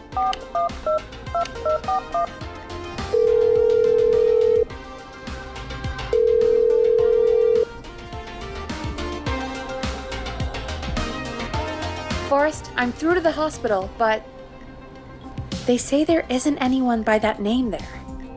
What? Then who? Jeez! It sounds like something blew up. He's using bombs now? Oh my god. The call board. One moment. Forrest, I'm getting so many calls. Just let me... I'm gonna take us off air for a moment. Peggy, what's happening in there? Peggy. I'm back. He blew up the gas station, Forrest. Okay. I spoke to the fire department and the hospital. The fire department is useless now, as you know. And, The hospital's only ambulance was at the gas station. Forrest, you've got to say something on the radio. You have to tell the town. I'm putting us back on air. Now. Gallows Creek, I don't know how to tell you this, but the gas station's been bombed. Please, everyone, stay safe, stay inside, and...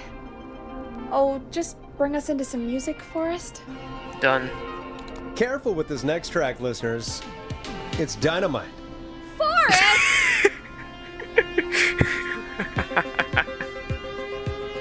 Yeah, that's funny.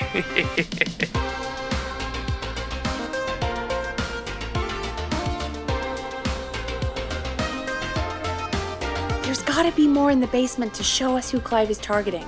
And if that's the case, we can get ahead of him. Stop the killings before they can happen. Oh, God. Forrest, we need to go back down. By we, you mean me, right? Yep. Like I said, I need to handle all these calls. Maybe start with that creepy mannequin room you mentioned before. I still have a lot of questions about those, by the way. Me too.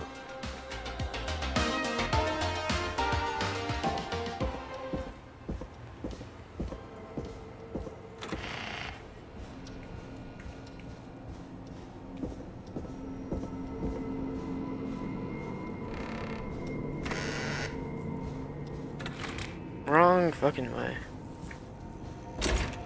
Oh, I can still go out there, okay.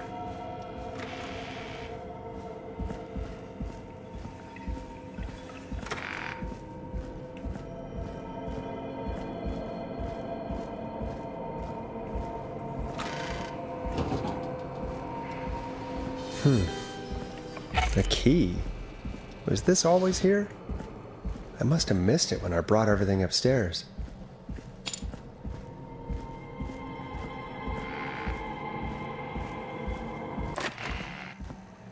Hey, Forrest! Peggy, give me some warning before yelling down the intercom. Sorry. Peggy, I've found a tape and a map down here. Map of what? Looks like it might be to somewhere in this storage area. Weird. Well, maybe the tape will give us more information. Give it a play. Buzz the intercom when you find something and want to discuss it. Wait, George Barrow? We all heard that he drowned after a night out drinking. Was it actually Clive? Has Clive really been the whistling man for that long? He says I need to follow the maps and find the tapes. I guess that's what this map is about. I think we need to see what else is hidden down here. Be careful, Forrest. Keep looking. Buzz the intercom when you found something. Do you think you found everything, Forrest? I think there's gotta be more down here. I need to find all the tapes. You think so? How much did Clive hide down there? Well, if there are more tapes, then there must be Oh more my God, maps to follow, shut up. right? That seems to be the case. All right then. Buzz the intercom when you find something and want to discuss it. There we go. Time of autopsy is 7. Small lacerations to cessation.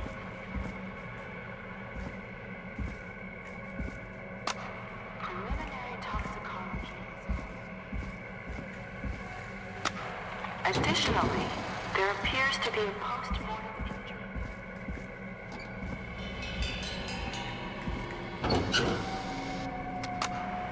It is the coroner's opinion that the subject... This has to be important. If you're listening to this, Where he hit his head, was knocked out. What the...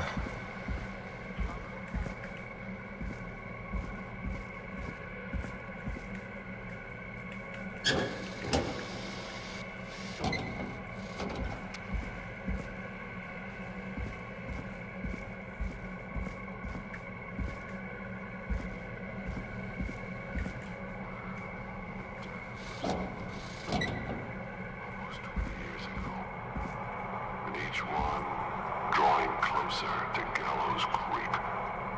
Drawing closer.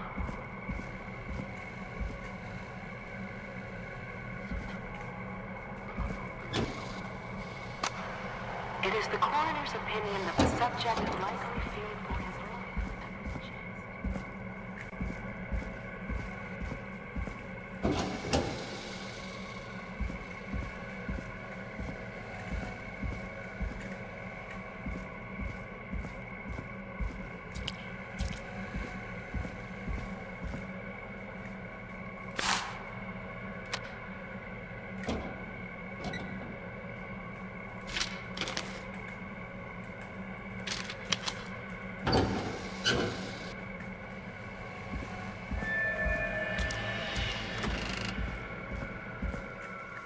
have you found, Forrest? It's an autopsy tape. Doesn't say for who, but I think it must be for George. Poor George. He was so young. Something's bugging me, Peggy. What do you mean? I swear I recognize the voice of the woman talking on the tape. I just can't place it. Seriously? Do you think you've met her before? I don't know. I mean, I just got here recently. I don't know. Found another tape. It talks more about how George died. What did it say? It sounds like he was running for his life. Sprinting through trees and bushes, getting cut up all over. What would drive someone to do that? I'm not sure yet. There's also a tape about a toxicology report. There were no signs of drinking or that he was on anything. What? But everyone said he went swimming drunk and drowned. It was in the newspaper and everything. I found a written autopsy report. What does it say? According to that, it's just like you said at the start. George drowned after getting drunk. Said he liked to fight, too. But that contradicts the tape. I know. And I think I know why. There's a note with the report that says, "I'm sorry I made you do this, Virginia." If it was on the autopsy report, then Virginia must be our coroner.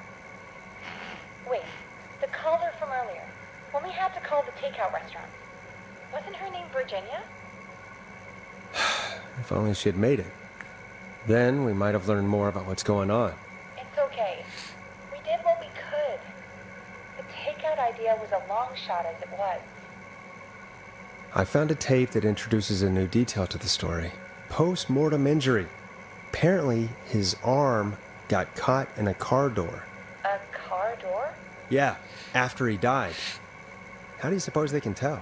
How can they tell? I'm a radio producer, not a coroner. In another tape, the coroner comes to the same conclusion as I did. George was running from something. Maybe an animal? I don't think so. Maybe, but then there's this next bit, where the coroner thinks he was moved post-death. Moved the body? How weird. At the end of the tape, someone burst in and demanded Virginia stop recording. I think it was Clive. This is starting to make sense now. This is a conspiracy to cover up what happened to George. I think I found Clive's last recording. I think Clive might be gone. Gone? I found a confession. Not for any killings, but for playing a part in covering up George's death. He left this behind in case he died. He hoped someone would find it. Do you think the Whistling Man already got him? Possibly. We've had a lot of callers tonight, but maybe not every victim made it to the phone, you know? We don't know how many there really are.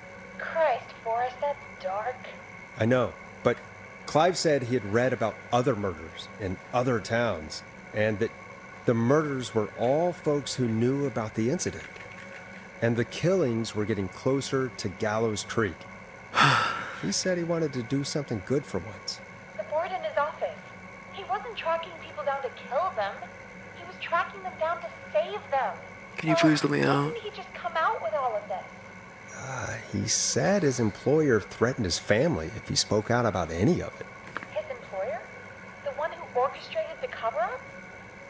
Oh, Clive. I'm sorry for thinking you'd killed all those people. Do you think you found everything? I think so. Forrest, what's going on here? Someone wanted that boy's death to seem like an accident. And they hired Clive to make it look that way. Come back upstairs when you're I've been ready. ready for the past 5 We need to minutes. figure out Just our let me out of next here. step. Oh, wow, okay. Nope, just cut away. Okay, cool. Yeah, sure. Thank God you're back, Forrest. I've been running out of stuff to pad our airtime with. Peggy, you work in radio. Forrest, I'm stressed. I mean, really. How are we supposed to keep a show going with all this happening? Beats me. But we gotta do it and we're going to. You're right. So, what's the plan now? Maybe we could have called Sandra, see what she knew. But I'm sorry we didn't save her. It's not your fault. actually, it kind of is. Looks like we've got a call coming in. Welcome to 189.16 The Scream, with me, your host, Forrest Nash. Hi, Forrest. Oh, God damn it, I Monty. know this is really out of the blue with everything happening tonight. But I wondered if you could send a special birthday message to my uncle. Yeah, pepperoni, so... You want to do that now? Really? Why? Of course now. It's his birthday. I won't have a chance to do it again until next year. May as well, Forrest. Fine. What's his name? Thank you, Forrest. He's my Uncle Ronnie. His first name's Peter, but he never liked his name. But since he always had salt and pepper hair, even as a kid, can you believe it? Folks always called him Pepper. Thanks for the history lesson. Is there anything besides happy birthday you would like to say to Mr. Pepper? Oh my God damn it!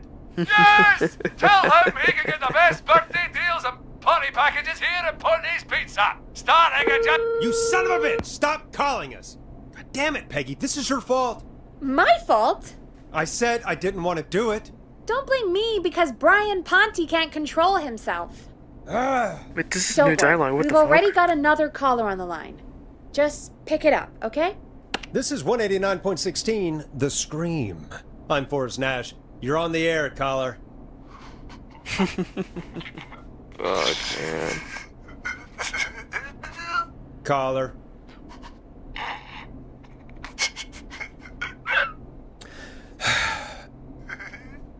Yeah. Ponte? Ponte's Pizza always delivers. Come rain or sleet or whistling man, we'll be there.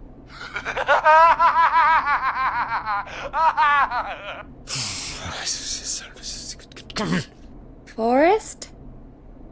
Forrest? Are you okay? Forrest? I hope the whistling man gets him with his own pizza slicer. Jesus, Forrest? Sorry, that was too much. It's okay. It's been a high-stress night. Don't worry about him anymore, okay? Not for tonight, anyway. I think he's spent for now. We've got another call, whenever you're ready. Folks, don't spend your money at Ponte's Pizza. That's all I'm gonna say about that.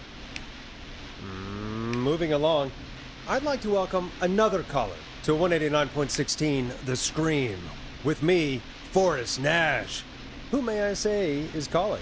Well, hello again, Forrest. Oh my God. I bet I know why you're calling. I'm sorry I didn't play your song. There's a lot going on. But please? Never mind that now. First, I'm calling because I need your help. Are you in danger? I sure am. Do you mean Yes, he's after me now. you? I think so. He must have heard me on the radio helping you. Right. Okay. Tell us everything. I was out following a lead, trying to work out who would be next, after Chuck. And what happened? And I started to feel like I was being followed. I came back to my apartment building, but this newfangled security system has me locked out. I need you to help me get inside. Don't you have a key to get in? Only for the apartment door. The front gate requires an entry code. The future is electronic, I guess. I need that code to get inside. Which apartment block do you live in? Maybe one of our listeners lives there too. It's the new Woodside apartment building between the town hall and the trailer park. But I doubt any of your listeners live there. I don't have many neighbors. Sounds like a prime piece of real estate. The sound really carries at night. Shit. Is that a neighbor's dog? Yes, it is. Boy, I wish he'd muzzle that thing and... Oh. And now he's blasting David Scopo out of his window. I can't get any. It's coming down the street. I don't think he's seen me yet. Forrest, please. I need your help. I need the code for that security system, or I'm gonna die. What's the name of the security system? There's a sticker. Starling Security 4000. There's a keypad, and it looks like it wants a 6-digit number. We'll see what we can do. Thank you, Forrest. Yeah, of course. Don't worry, Don. Thank you, Forrest. I knew I could count on you. I'll sit out of sight. Call me back soon. All right, folks. So I do the entry Here's a code, little right? tune for you all to enjoy, while I try to break Dawn into her apartment. You were pretty quiet there, Peggy. Forrest, was it just me, or was there something... Yeah, it wasn't just you. Something was weird about that. Yeah, well, tell you what, we have a Starling 4000 or whatever here at KFAM. Clive bought one for the station. Maybe we can find something to help. Well, I'm not sure who, but to help someone. Starling 4000 user manual. Ah, these codes should come in handy. Okay, so she's locked out of the Woodside Apartments, and somewhere Clive probably has the papers for the Starling 4000. Welcome back, Forrest. Find anything? The Starling 4000 security manual. It's got a bunch of codes. Good. And did you find anything else? Nothing except the manual. All right. Well, I'll get Dom back on the line then, Forrest. I'll let you take it from here. Thanks, Peggy. Line 1, whenever you're ready. Don, are you there? This is Forrest Nash from 189.16, The Stream. Oh, thank God you're back. I've been so afraid. What's the code to the gate? Entry code. The code is 715914. Thank you, Forrest.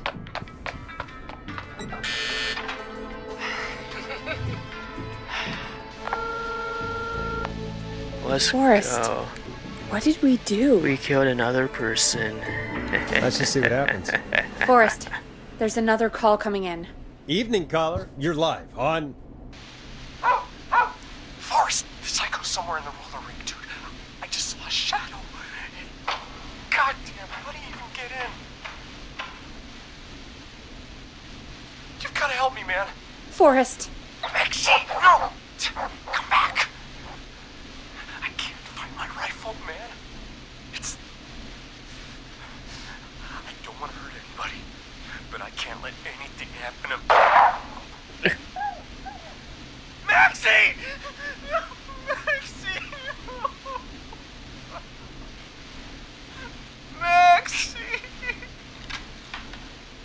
You didn't do anything wrong!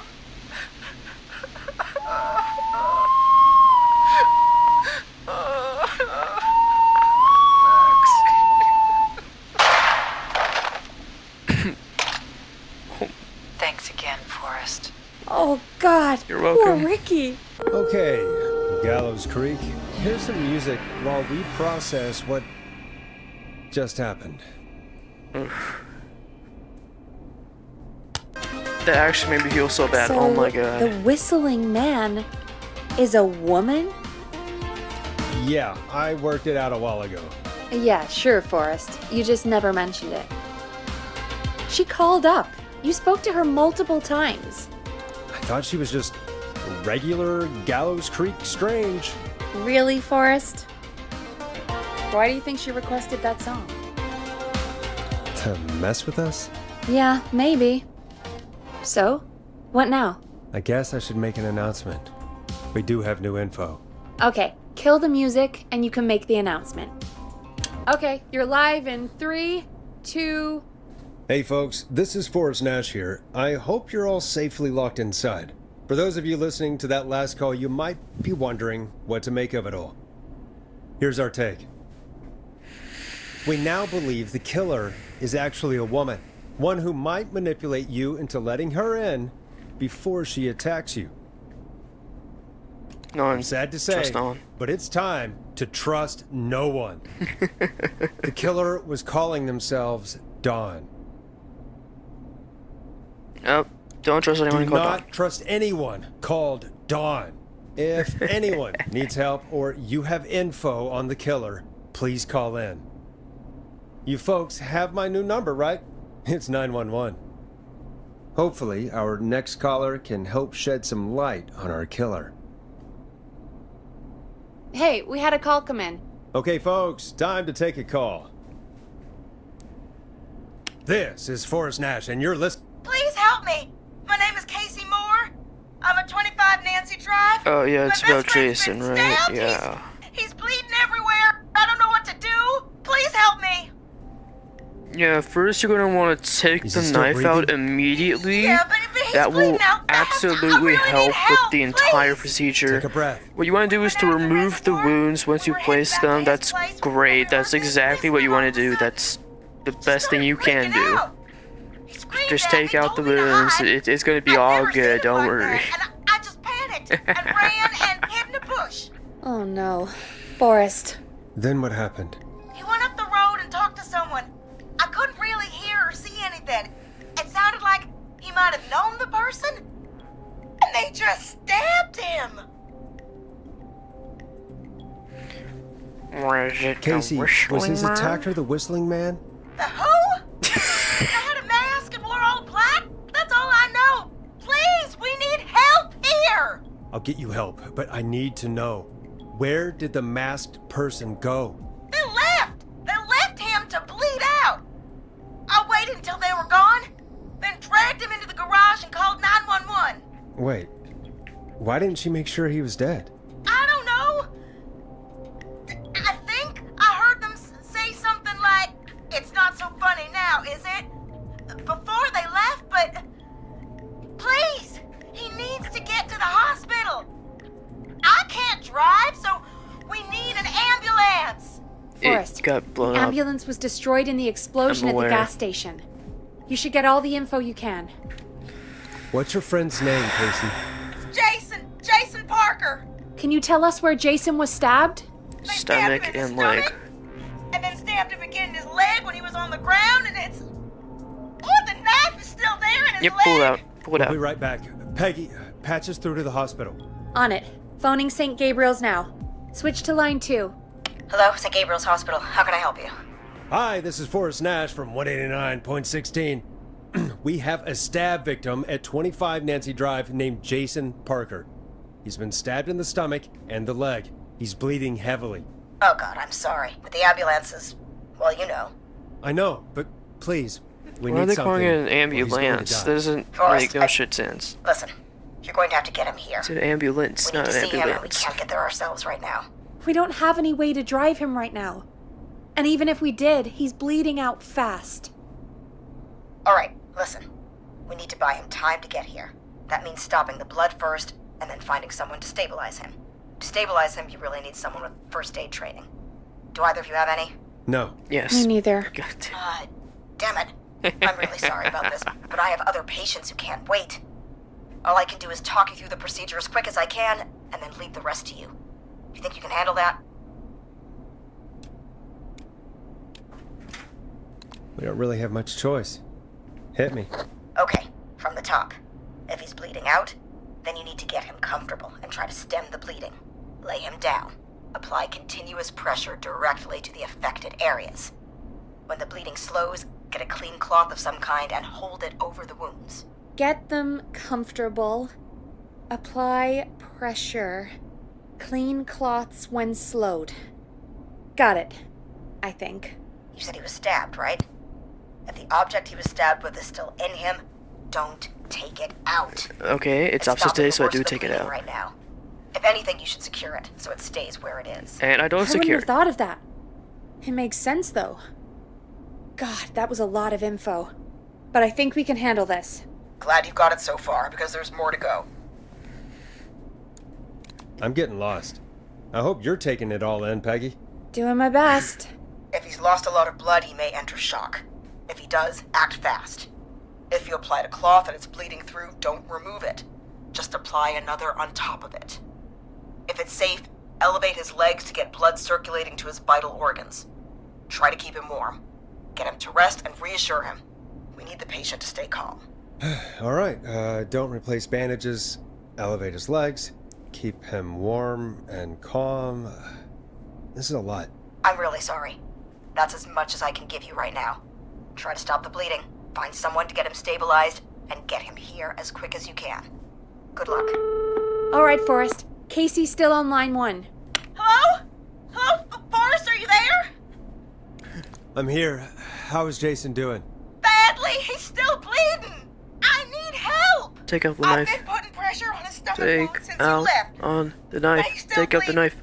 I don't know what to do. Take out That's the good, knife. Casey. The nurse said to do that. Yeah. What about the knife in his leg? It's gotta be hell. Should I pull it out? Yes, do it. Take the knife Yeah, out. that has to be incredibly painful. We should definitely get it out of him. All right. Here goes. Jason, just hold on. Wait, I was reading my notes. Did you say pull the knife out? Yes. Oh, God, help! I pulled the knife out and the bleeding, it's getting worse. Yes. It's... Quick, Casey, we need pressure on the wound. Do you have any sort of cloths nearby you could use? Yeah. There's some laundry piled up on top of the dryer, some cloths on the hood of the car, and what else? I guess I've got my jacket. Okay, Doris, what is the jacket? Use that. Infect the Sorry wound. about this, Casey. I think it's best we use your jacket. It's probably less likely to bleed through. It's just a jacket. Give me a second. Here we go. I'm sorry, Jason. It's secure. I'm putting pressure on his stomach again. We shouldn't have pulled the knife out. I know. Forrest, can I have a word? No? Now isn't the best time, Peggy. Can it wait? Forrest, it's kind of important. All right. Give me a second. Casey, I'm going to have a quick word with Peggy. Keep putting that pressure on and let us know when the bleeding is under control. You're doing great. But what if something happens? We'll still be here. Just shout if you need anything, and we'll be there. I promise. Okay. I'll wait. Jason, please be okay.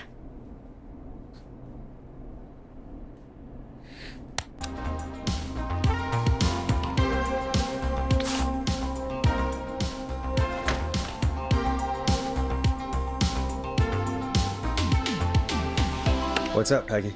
We can't stay on the line with her all night. Dawn is still out there. What if other people need us? You're right. She's probably on her way to her next target right now. Exactly. And you heard the nurse. We need someone there with training who can stabilize him. He's got to get to the hospital somehow. Could somebody nearby help them? Maybe drive them to the hospital? You know, that's exactly what I was wondering. Do you have anybody in mind? I might. A little before you started working here, KFAM did a mandatory first aid training course. Me and Karen missed it because we were away on a producer getaway. You skipped it, didn't you? Never mind. So, how does KFAM's first aid course help us? Casey said they're at 25 Nancy Drive, right? Yeah? Why? They put up a bunch of cheap houses around there about 10 years ago. So a bunch of people here at the station live around there. Do you think any of them could help Casey and Jason? Probably, but I don't know who lives there.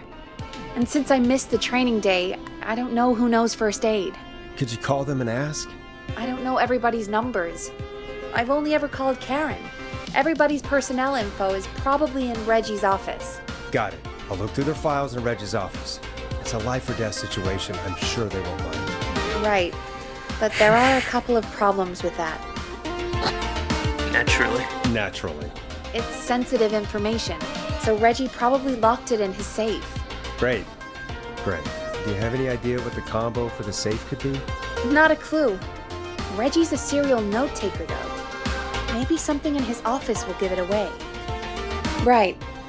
There is something else. I'm not gonna like this, am I? Have you ever heard, "The future is floppy"? Peggy, what the hell are you talking about? I'm talking about floppy disks. Floppy disks are like these futuristic things that have information on them. You put them in a computer and they do something. Peggy, I know what a floppy disk is. Anyway, Reggie decided that the future is floppy and started phasing out our physical records and replacing them with these floppy disks. I imagine it's the same for our personnel files. That's good to know. Since we haven't heard anything from Casey, I'm guessing Jason's okay for now. I'll check out Reggie's office and see what I can find. You'll need a key. I'll just slide it under my door now. Thanks, Peggy. I just have to look around.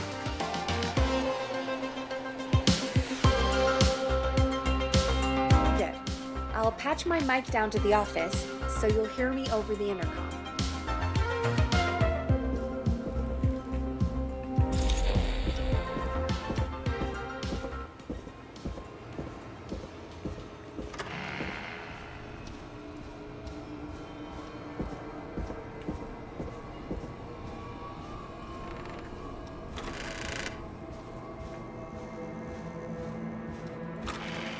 Wrong way. Looks like I need a 4-digit code.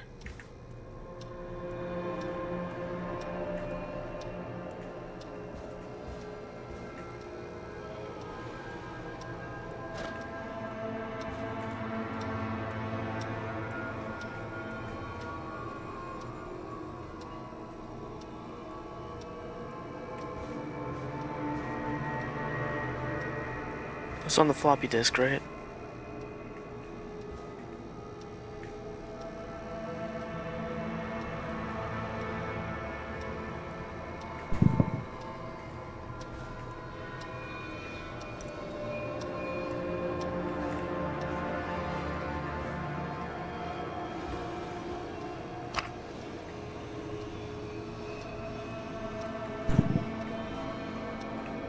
Oh yeah, the floppy disk was here.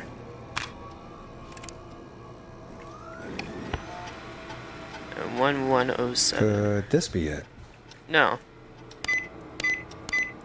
Nice. Actually, I didn't even need to open that. I'm in, Peggy. I found the floppy disks. Just put it in the slot, right? You got it. Remember, we need somebody with medical training who lives near 25 Nancy Drive. Let me know when you've got somebody. And don't waste time on anybody that can't help us. Hey, Peggy, you there? Yeah, I'm here. Did you find what we need? Hey, Peggy. I think Reggie's on to you and Karen. Maybe don't bring those little drink umbrellas into work for a while. What? Why are you reading my file? You need to find someone who can help Casey. We already know I can't. Don't waste time. You're right. I'm sorry. I need to focus on possible candidates. I got the safe open, but I'm not sure what I'm supposed to be looking for in these files. I can read the rest of this later. We need to know who can do first aid, and we need them to be close to Nancy Drive. Anything further away than a street or two is probably too far. Anyone who ticks those 2 boxes is our best bet. Got it. I'll take another look at the files. I'll let you know when I find something, or don't.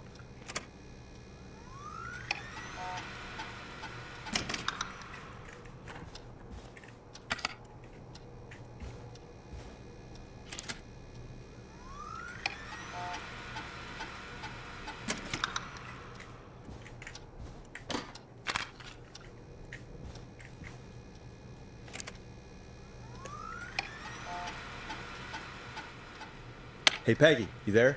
Yeah, I'm here. Did you find what we need? I think I know who our best bet is to help Casey and Jason. All right, good work. Who should I... Hello? Is anybody there? Please pick up. Casey, I'm here. What's wrong? Jason started going pale. I tried to get him to rest, but he just threw up everywhere. What's happening? What do I do? God, it sounds like he's going into shock. Casey, just stay calm. It's going to be okay. But the police really tell you that? That doesn't sound right, Forrest. We really need to be careful. If we get anything wrong now, then I'm looking at my notes.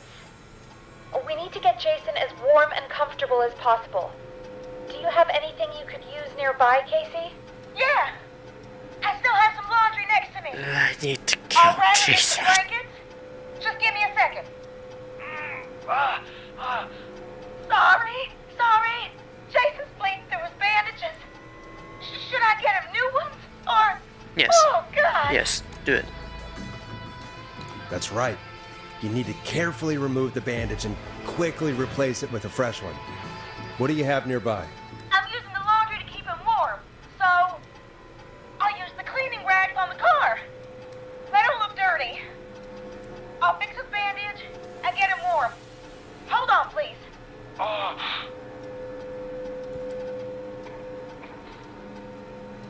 Sorry. I'm done. You're gonna be okay, Jason. Just relax now, okay? Forrest, I'm scared. He's not doing well. Is he gonna? Casey, I need you to be strong for Jason. Sit with him and reassure him that everything's gonna be okay. Okay? Okay. But please, I can't give him what he needs. Please send help. I can't lose him. All right, Forrest, we need to hurry. Jason doesn't sound like he's doing too well. You said you knew who to call earlier? Who was it? Karen. That'd be funny. No, Barbara. Barbara's our best option. She lives on Craven Street. Her number is 542-1890. Craven Street. Yeah, that should be close enough. I'll call her now. Barbara, it's Peggy. Listen, something's happened and... Yeah, Barbara, I can't believe Brad did that. But listen, there's been a... Barbara, yes, that's terrible. But someone's been stabbed. Yes, stabbed. At 25 Nancy Drive. There's no ambulances. They need help ASAP or they won't make it. I know it's a lot. Please, Barbara. I'm here with Forrest, and he said you were our best bet. You were at the K-Fam first aid session, right? So you at least have some training. Sure, but even still, you're our best bet. Thank you. Remember, you're looking for Jason and Casey. Well? I don't know. She was pretty upset about a fight with Brad. But at least we have a volunteer. All right. Well, we better let Casey know what's going on. Hello, Casey. Are you there? How are we doing? Bad. Jason seemed really weak and then just started thrashing. What about now? Is he still thrashing? He's passed out. Please tell me you found someone to help. Casey, help is on the way. My colleague will be there soon. You hear that, Jason? Someone is coming. You're gonna be just fine. Just hold on for me, okay? Just hold on. Come on. That must be them. Okay. Forrest, we'll call you back later. I have to go now. Good luck, everyone. God, I hope he's gonna be all right. I don't. And with that, the show moves on. We're sending our best wishes to Jason. No, we're not. Well, after all that excitement, I think we could use some music. Come back upstairs when you're ready.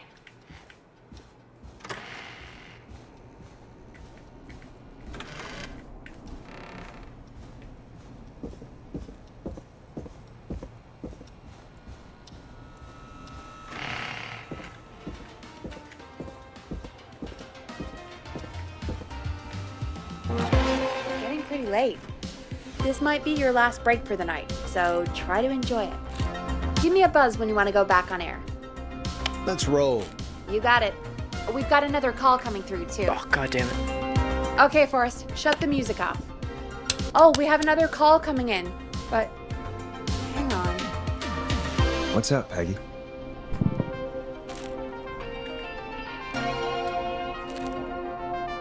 Peggy?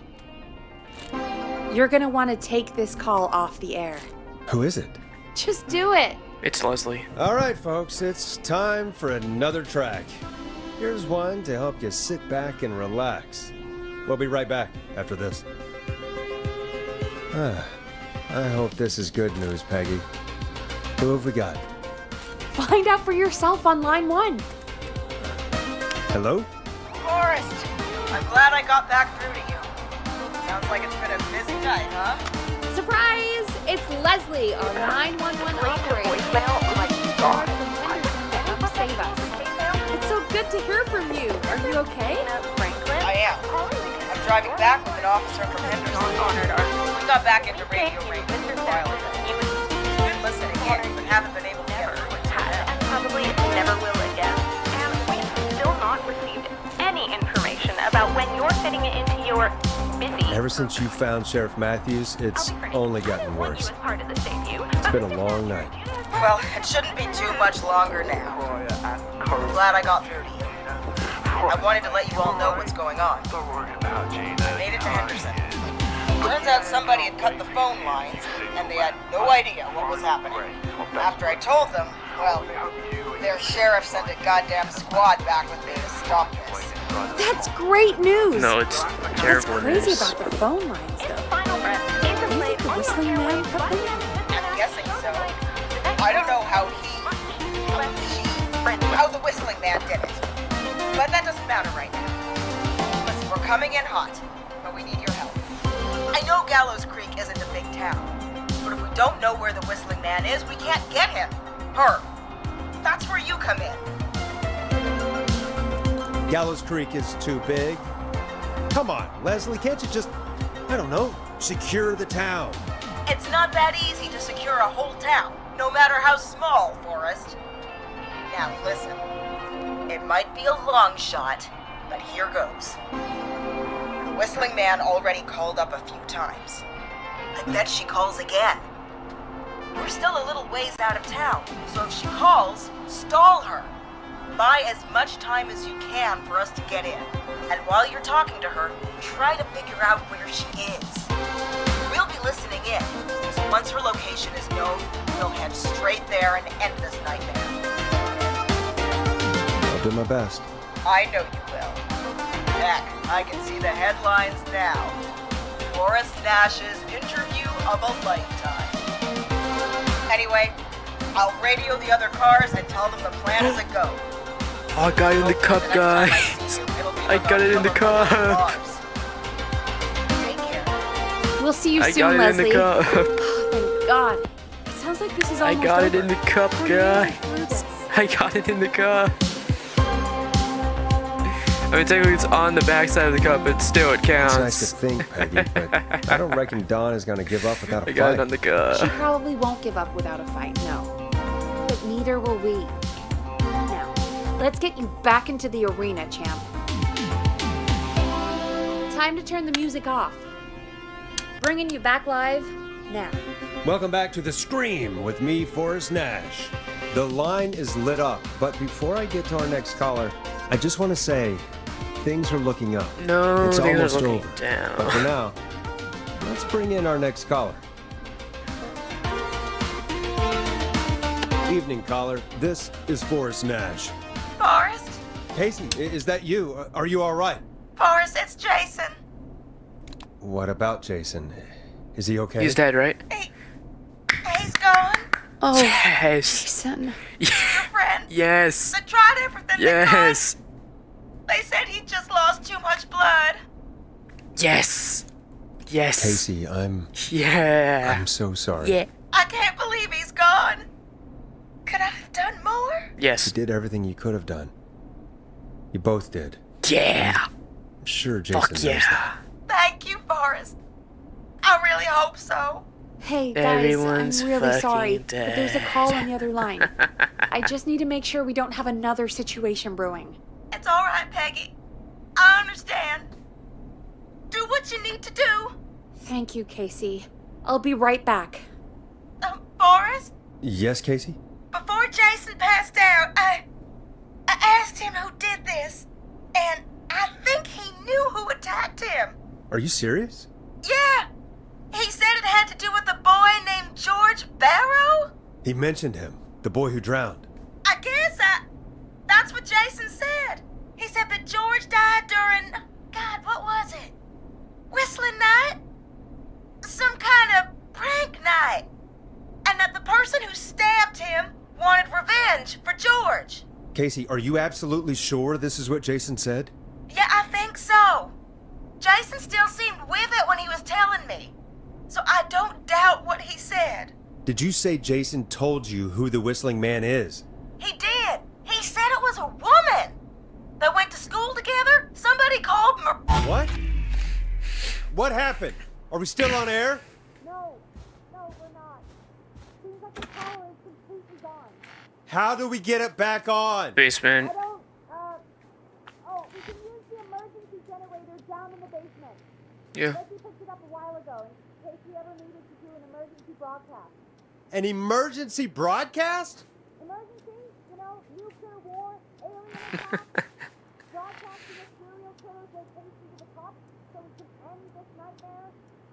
Fair point. It's in the storage area in the far back corner, up on the wall. You might have spotted it earlier when you were digging around for all those tapes. It'll have a big red button. Just press that. I'll see you when you're back. We all know that's a lie.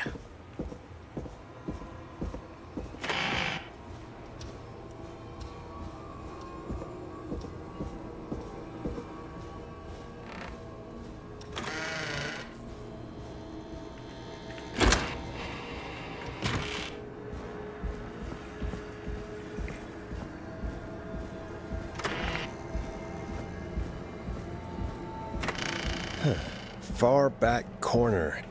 Why is this station so big? Beats me. That must be it. Yeah, no Boom. shit. We've got power. No, I don't think. I think we got even less power. The whistling man. I need to warn Peggy. Nope.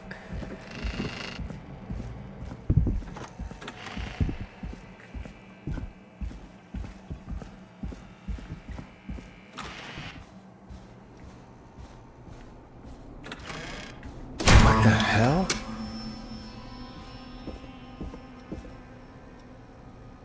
Hey, buddy. I didn't see that earlier. I did not see that like yesterday. Huh. He's on the other side of the door, right? There's no way he could be over here, right? What? Why is it locked? Oh no. Peggy! Where'd you go?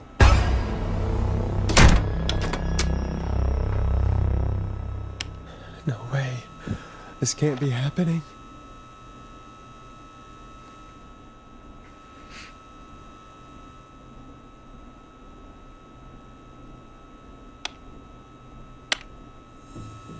Where's Peggy, Don? Have some patience, Forrest. It's almost the end of the night. Almost the end of the show. But it's not over just yet. Got a little time still. So let's make the most of it. I'd rather not if that's okay. Oh, Forrest. Huh? I thought we'd end tonight's Whistling Man special with a special guest. Uh-huh. The one who started it all. Let me take that out of your mouth and... You crazy bitch! Let me go! Welcome to the air, Mr. Teddy Gallows Jr. Wait. It's all gonna come out tonight, Teddy. Your daddy and his money saved you 20 years ago. But even if he crawled out of his coffin with all the money in the world... Wait. Where the hell is Teddy? How are you talking to him if you're here with me? Because I'm not there with you, Forrest. I'm here with Teddy. And if he says where that is, well, he knows he'll get it. I can see you. You're standing right in front of me. Oh, I get it. You're wondering who's there at the station with you. Forrest Nash, let me introduce you and all of Gallows Creek to my boy, Henry Barrow. I'm sorry. This is a lot to take in. You've got no idea. So there were two whistling men tonight. Of course. That explains how you were always able to get around town so quickly. Hang on. Did you say Barrow? Then are you? Let me just get this mask off. Damn uncomfortable thing. No wonder Mooney went crazy wearing this. There we go. Marie Campbell? George's old girl. Oh, well, it sure has since I last saw. Oh, God damn it. I'd be quiet if I were you, Teddy. But I'd listen to Forrest. Everyone's gonna know now what Teddy did. He killed George that night. This night. 20 years ago. Listen to me. You're gonna talk when I talk to you. And not a moment before. And you're never gonna talk again, Forrest. I considered having you help me blow this whole thing wide open, but you didn't really sell yourself too well tonight. Yeah. Alright, I'll just get going then? Henry, honey? He's all yours. Fuck no, we die here? Hey, wait a minute. Back off! Don't come any closer! Don't worry. I'll let Peggy know you asked about her before I send her your way. Well, shit.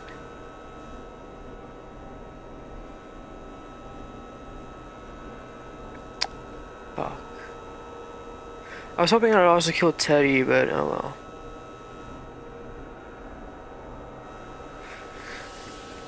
So...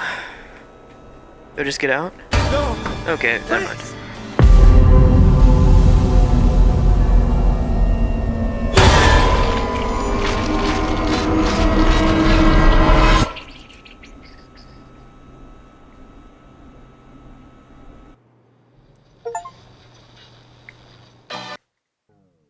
Genocide.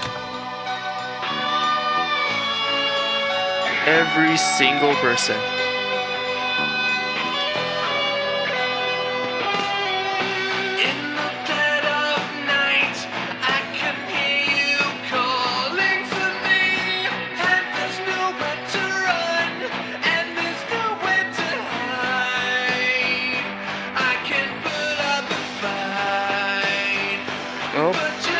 Thanks for tuning in, everyone.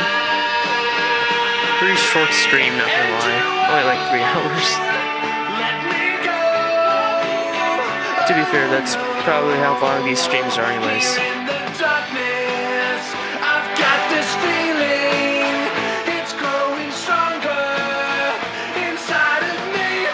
It's a killer frequency. Yeah, everyone does. Even Peggy died. Even Peggy died. Holy shit.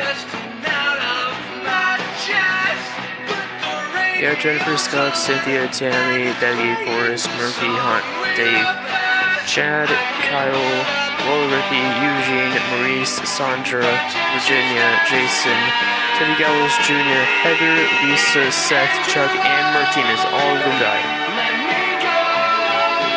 Literally the only people that survived this entire thing were Leslie and Carrie. Only people.